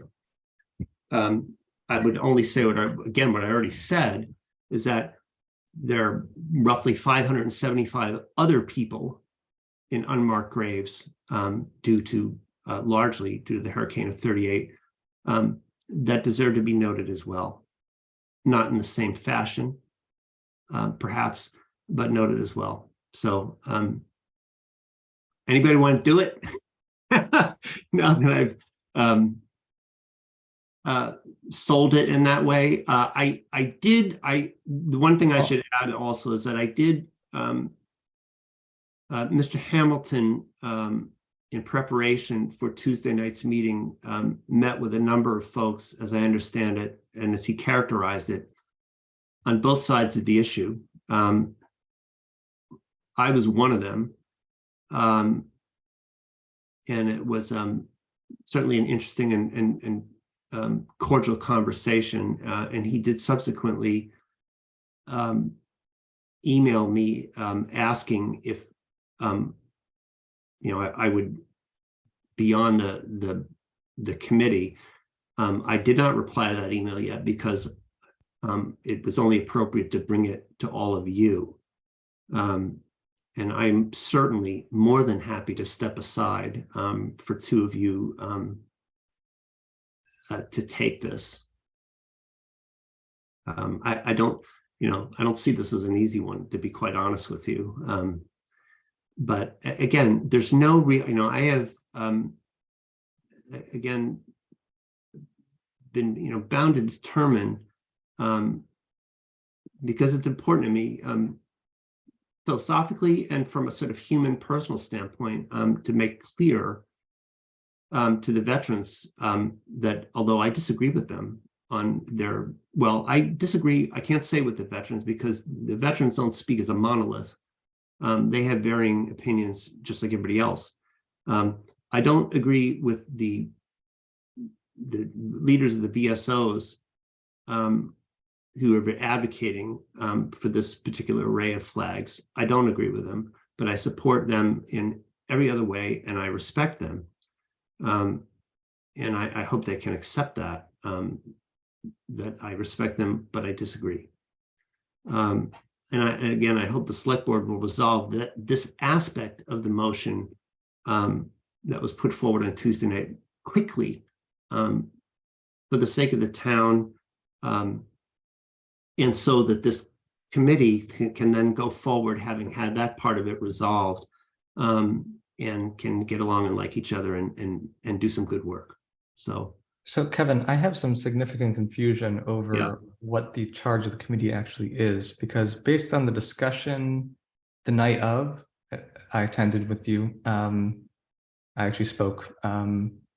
It seemed to me like this was essentially a flag policy study committee. But the phrasing of the charge sounds more like it's more about the revolutionary veterans, the 27. Yeah. I was reading my Southborough today, and Al Hamilton, the author of this motion, said that somebody can bring their proposed flag policy to this committee. So it really makes no sense to me. I have a lot of other things I can say on the topic, but that's all I'm going to say right now. I hear you, and understood, and it's just not well. It was not well thought through, and it really shows in the writing of it. I'll just say that. Yeah, I was present during the duration of the meeting. I actually attempted to speak, and I guess I was slow on the button because I wasn't recognized. Grant spoke and spoke eloquently. Grant, to the question, I think there's a little bit of confusion. I regard if and again, I've indicated this any number of times, if the select board were to ask, because it is our duty and we serve at their pleasure, if they were to ask for us an opinion on the flags, we would offer it. They have not, and so we will not, as a body. I want no involvement in making flag recommendations. The facts are already apparent. They are already clear. The legal dilemma is already clear. The single flagpole is as plain as day. That's what I fear this committee will be, though. Well, I tell you what, if I am a member of this committee, I will not participate in recommendations about flags. I don't see that as being productive. It's not a conversation I wish to have. The facts are in front of the select board and nobody can pretend not to know what they are. This is not secret sauce known only to the cooks kind of thing. These are facts known to everybody. And so, and I think they acknowledge that and they know it. It's time for the select board to make the executive decision that rests in their hands. They don't need a study committee. So I personally, I will make clear to whoever eventually officially contacts me that in my judgment, the role of the Historical Commission in this is to help facilitate, make recommendations, brainstorm, and support wholeheartedly the creation of a Revolutionary War veterans listing, memorial, what have you. But it will not be to debate the flags with whoever ends up representing the veterans on that committee, because I don't think it's going to be a productive conversation at all. I'm happy to chat with those folks at any time. Again, I have lots of friends across the political spectrum, but I think the facts are known, and it's time. And they know, everybody knows it. I think that was very clear on Tuesday night, that the facts are known, the select board has to act, end of story. Whenever they choose to act is their choice. It was going to be May 15th, 2024. It got kicked up to September 30th. I heard some rumbling it might be sooner than that. I have no idea.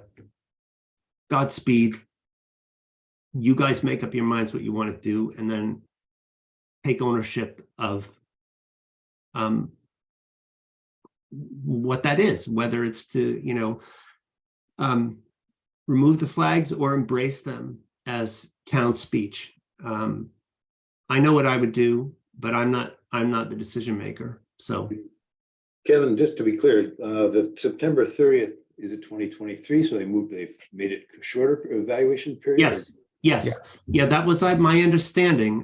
It was all, to be quite honest, and I actually went and rewatched the entire hour and a half of the discussion this afternoon, so I could be clear-minded on what I thought I saw, because there were moments of confusion, even among our friends on the select board. So, but that's where we're at. Thank you. Sorry. Go ahead. I'd say as a body, I think to a person we would object to these partisan or other special interests, if you can use that language, type of flags. And as we've said in past meetings, it's not up to us. You just repeated that as a select board decision. I'm not sure this committee is going to have a lot of weight in the long run, because the select board can simply say, well, thank you, and here's what we're going to do. However, if you were to read this motion or this committee, charter, if it really does hinge on Revolutionary War veterans, and I think the review of what is, as you put it, customary and accepted, would throw out most of these flags, because if you look at strictly Revolutionary War, people buried in that cemetery, as Sally has found, we wouldn't have much to worry about. So if you could stick to the letter of how this is written, and if you were to trust that it got accepted or adopted or implemented in the fashion that this is written, then basically it would, I think, based on what I know of this, and it's not a whole lot as much as you, I think it would narrow down the legitimate flags quite a bit. Okay, so I think from the vantage point of the way this is written, good news. How is it going to pan out? Is it going to be a worthy use of time for any of us in this thing with no real, dog in the hunt? Can't say. I have to say, I feel compelled to say this. From the first with this, I was never a fan or in favor of debating the merits of different flags with the veterans folks, because I thought it was the wrong approach. This is why when I spoke at town meeting in May of 2022, I said I was looking to respect the veterans in the highest possible fashion. And this is why I was in touch with the leadership of the Bourne National Cemetery to find out what was done at national cemeteries. And again, there are, what did I say? 155 across, I believe, 38 states. The policy is very similar at Arlington, which falls under the Department of the Army.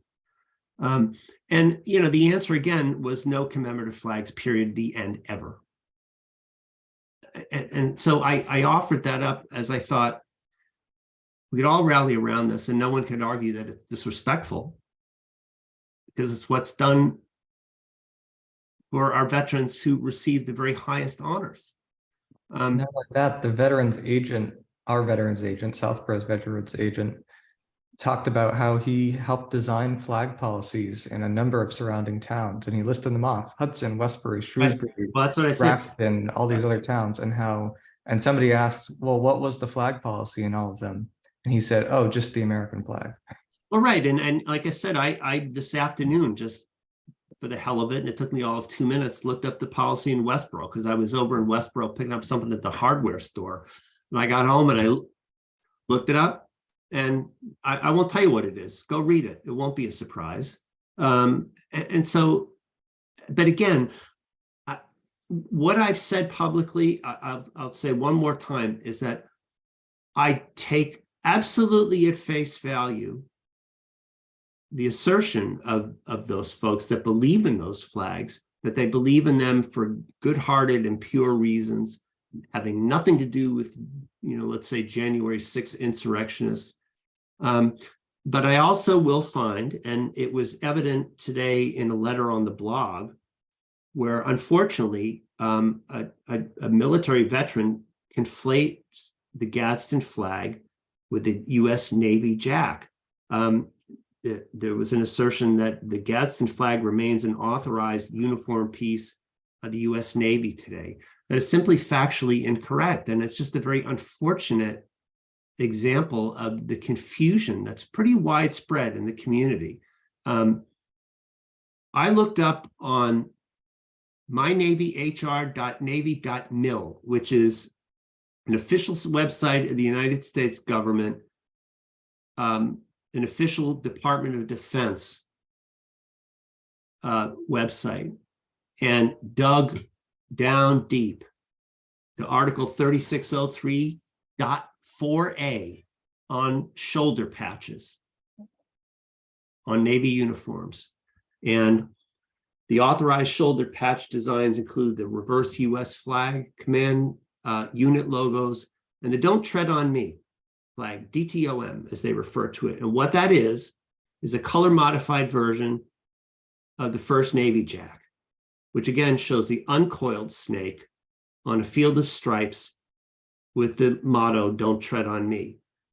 It's similar to the Gadsden flag. The Gadsden flag is a coiled rattlesnake on a yellow field. And by the way, the alteration of colors here is because, of course, you don't put basically a brightly colored target on a service person's uniform in a field. These are basically camouflage colors of these patches, which are shown on this Navy website. They're sort of black and khaki green and kind of a beige. So, but it to me, that was actually one of the biggest arguments you could get for simplifying the policy, because they're not just scraps of cloth, they're deeply complex symbols, which some people understand, some people don't. Some people take the time to I mean, the one thing I will say about the Historical Commission is that I'd like to think we're informed and take the time to get it right. I've taken a lot of time on this to try to get it right. And again, I've always, and I will maintain this position throughout, that I always respect what the other side's views are on the matter. And I don't ever attribute malicious intent to them. I simply disagree with their position, both from a legal standpoint and from a historical standpoint. But again, it's not up to me. It's up to the select board. They're going to make their decision. They decided to take this interim step, which my own view that I've indicated. I thought that was unfortunate, But again, what we need to do is decide, do you want tonight to have in the bullpen? So presumably we get the official call for this committee to have 2 people ready, because my thought about this was, again, that I didn't want to defer this, because when they ask, I want to be ready. If they ask, and I'm assuming they will ask, they officially, again, approve this motion. So this committee is going to exist. And when I get the email about it, I want to have 2 names ready to go. So we can do the right thing. And I've just aired out my views to a reasonable degree here, but I'm otherwise gonna have nothing to say about it. And again, whenever whoever of us go to meet with the veterans as part of this committee, they're our pals and we want to do right by them.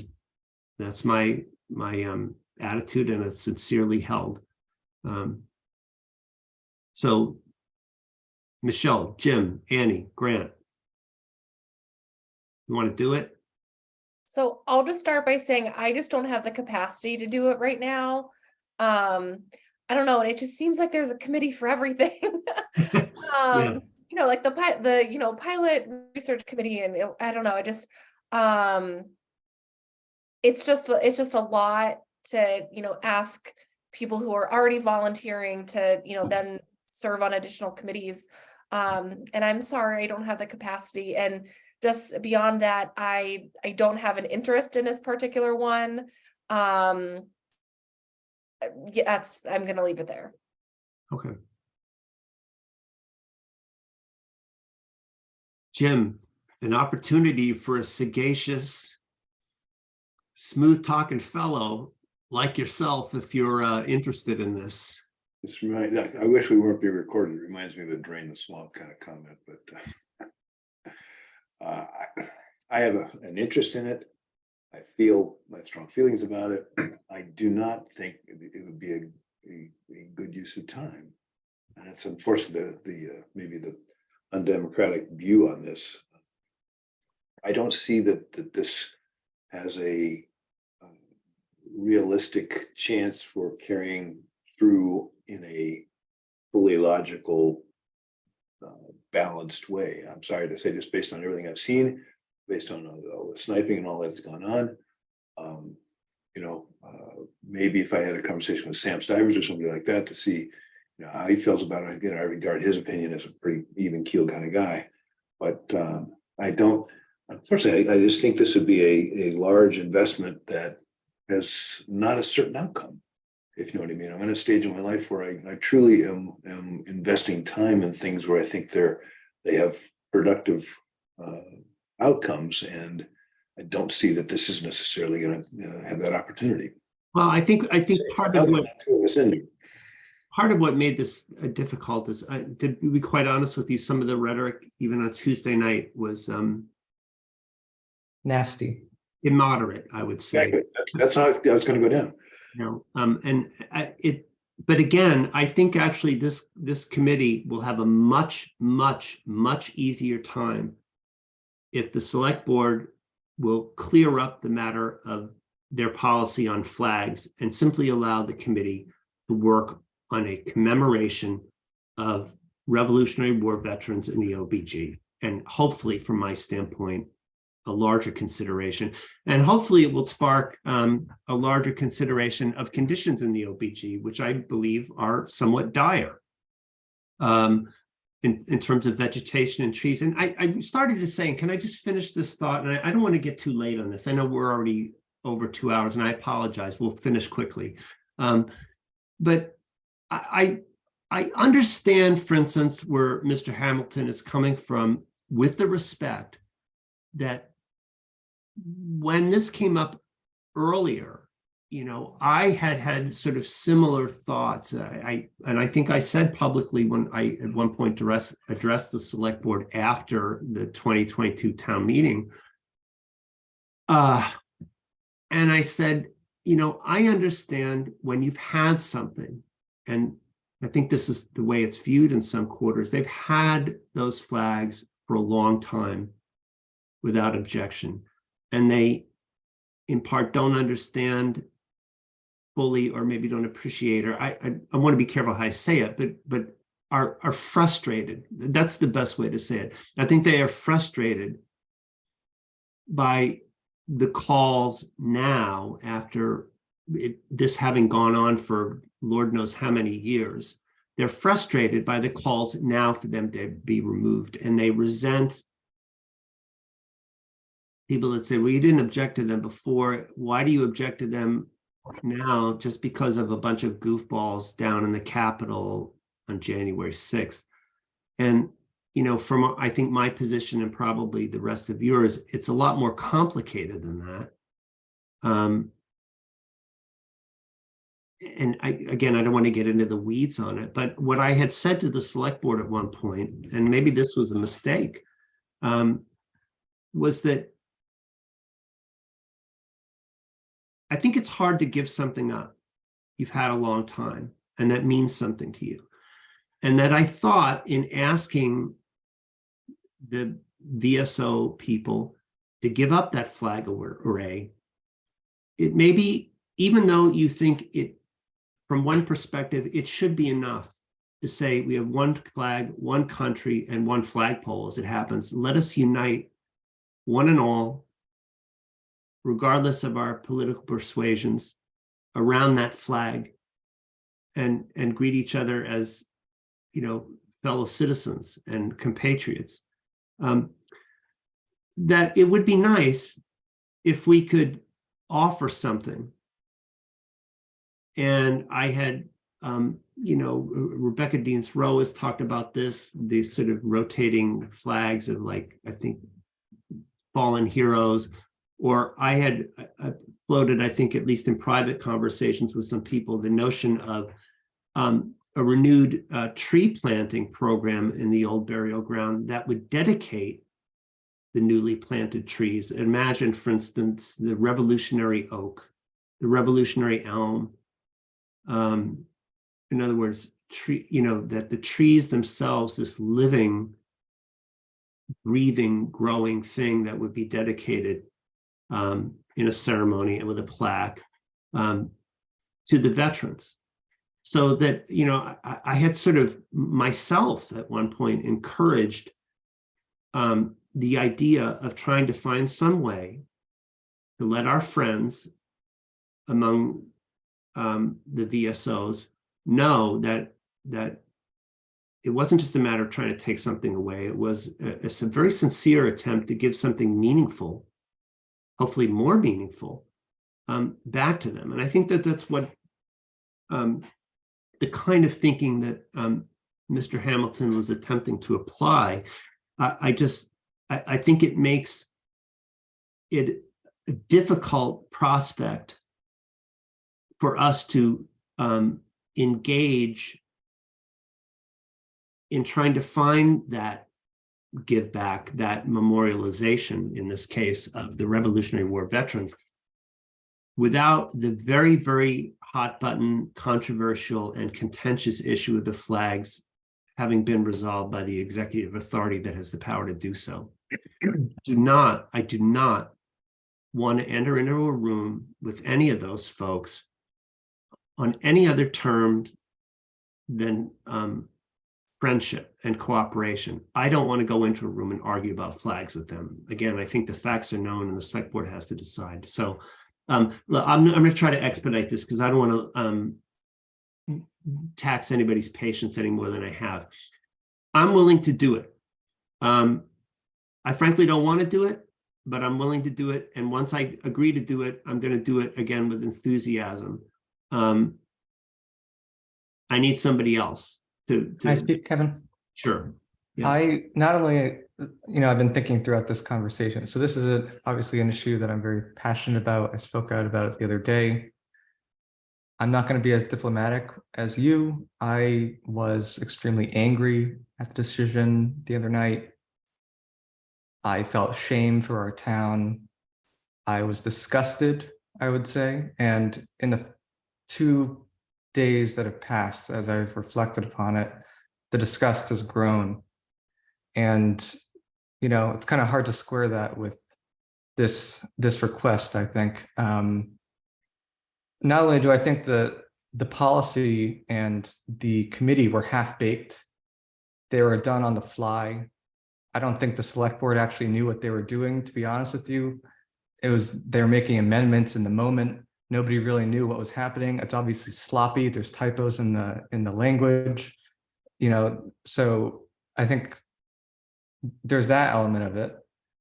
Then coupled with the fact that, they didn't have the courtesy to, request the historical commission's input on adopting a flag policy, or the public's input for that matter.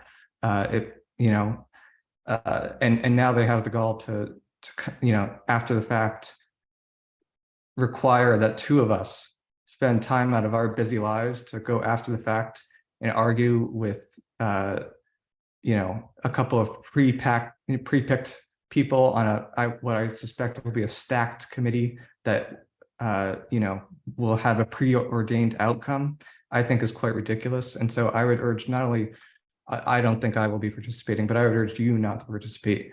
And also, we haven't even seen the, the text that I sent around today was from a request from Mark Purple. It hasn't been publicly reported. It hasn't been posted anywhere on the website. And, so at the very least, I would wait until it's actually an official thing. And as I stated earlier, I've heard multiple things from different select people. One person thinks it's going to be a flag committee, another doesn't. So if we don't want to be involved in a flag committee, I don't think we should appoint anyone. Well, I hear you, and I understand that, and I think there was a problem last night or Tuesday night, because there was frequently confusion about what had just been said among members. And again, the hour was getting late. It was a stressful situation. There were some very hot feelings, and so wow, yeah. I mean, if you guys think. Because I'm one of five here. If you think that we possibly should wait to appoint, because I haven't been officially asked. I was trying to get out in front of it again because I didn't want to be accused of, foot dragging on a very sensitive topic.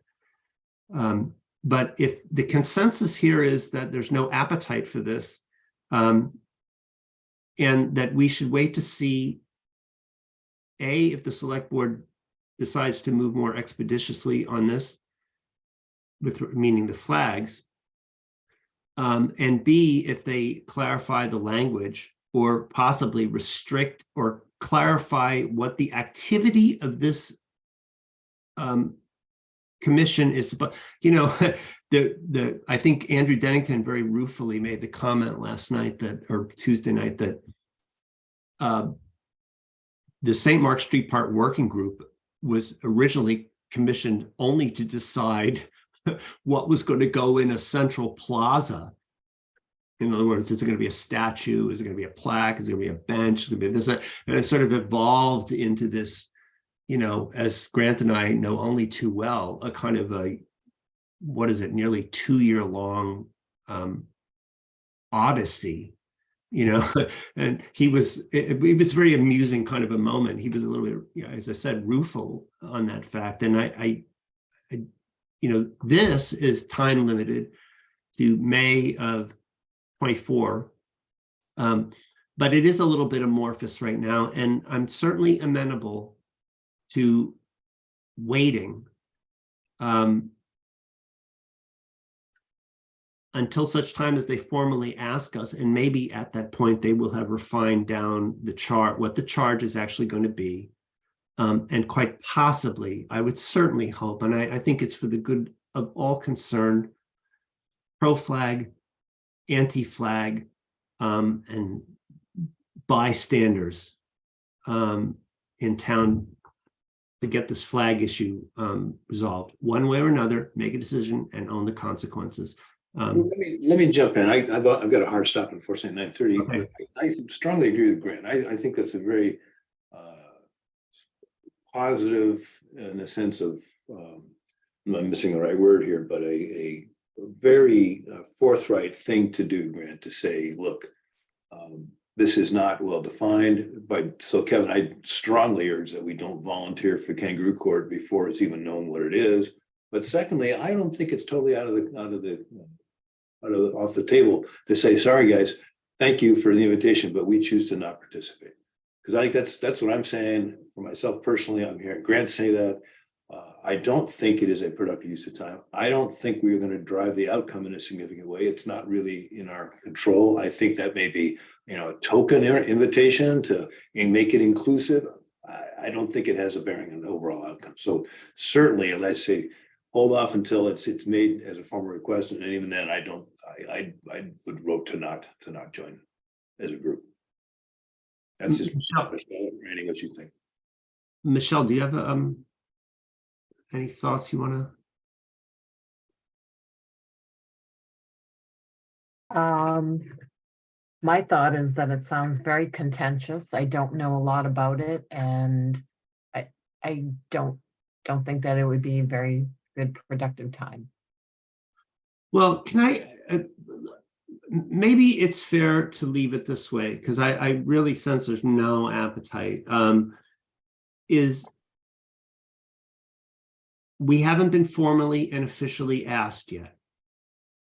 So I think we can reasonably wait. Again, I only brought this forward because I wanted to act in a timely way, and we happened to meeting 2 days after. But I would really encourage those of you that weren't present Tuesday night and haven't had a chance to watch the hour-and-a-half discussion of this and draw your own conclusions. We have an affirmative obligation as a historical commission to address historical matters, and I want to be available and cooperative, and I think lying beneath a lot of unfortunate ancillary stuff, there's actually an opportunity for us to bring greater attention, greater focus, and perhaps greater funding to the old burial ground, both for military and civilian interments alike. An improved tree canopy without all that dead wood hanging over the stones benefits everyone.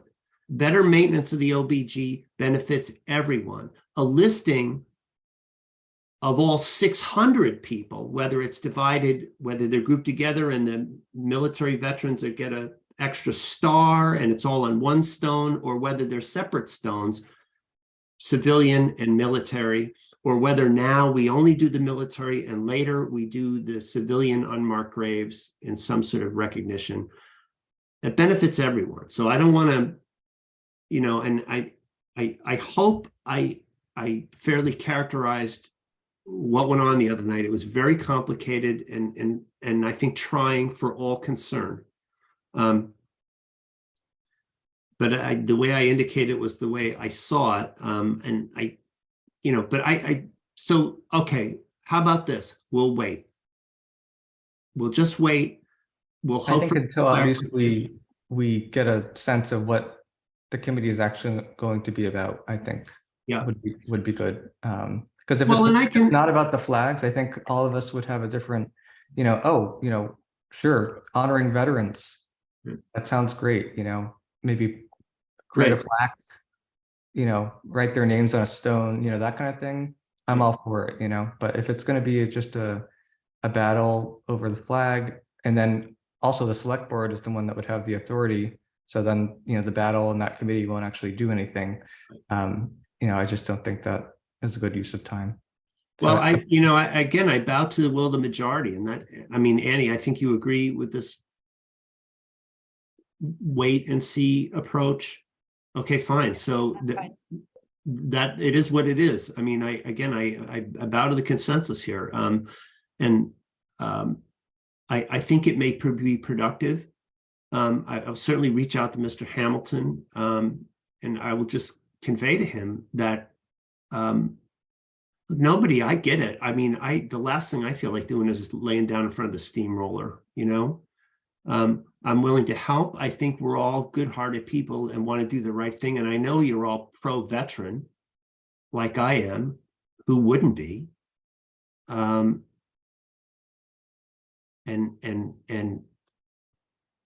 you know, I consider myself a patriot, as I'm sure the rest of you do, you know, but I don't want to get into a big kerfuffle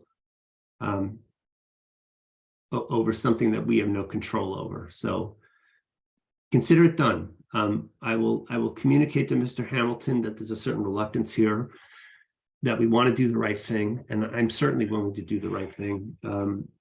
But we could use some clarification. Okay. Fair enough. And thank you. This took way longer than I wanted it to. It's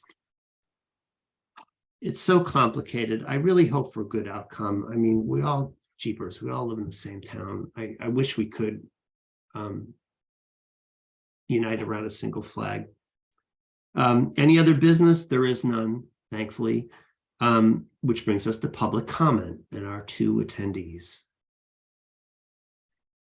Folks, I've got a hard stop. I apologize. I've got to go. We're going. All right, Jim. See you, Jim. All right. I see no hands raised for public comment. We'll move to adjournment. Jim has had to leave. So motion to adjourn. I make a motion to adjourn. Second, Okay, so roll call vote. Miller's aye. Annie, yes. Grant, Aye. Michelle. Yes. Thank you. And Annie, I hope the Dottie thing wasn't all that tough. Did she go down easily? He did, yeah. So I actually, long story, I capped her nap earlier so I could intentionally put her down earlier. So it was all good. Oh, good, good. All right, good. You seem happy. Well, Yeah. with that, I believe we are officially adjourned 4-0. And I thank you all for your indulgence. And I'm sorry we had to have all this extra jibber jabber. Thanks, everyone. See you guys Thank later. you. Good night. Bye-bye. Good night. Night.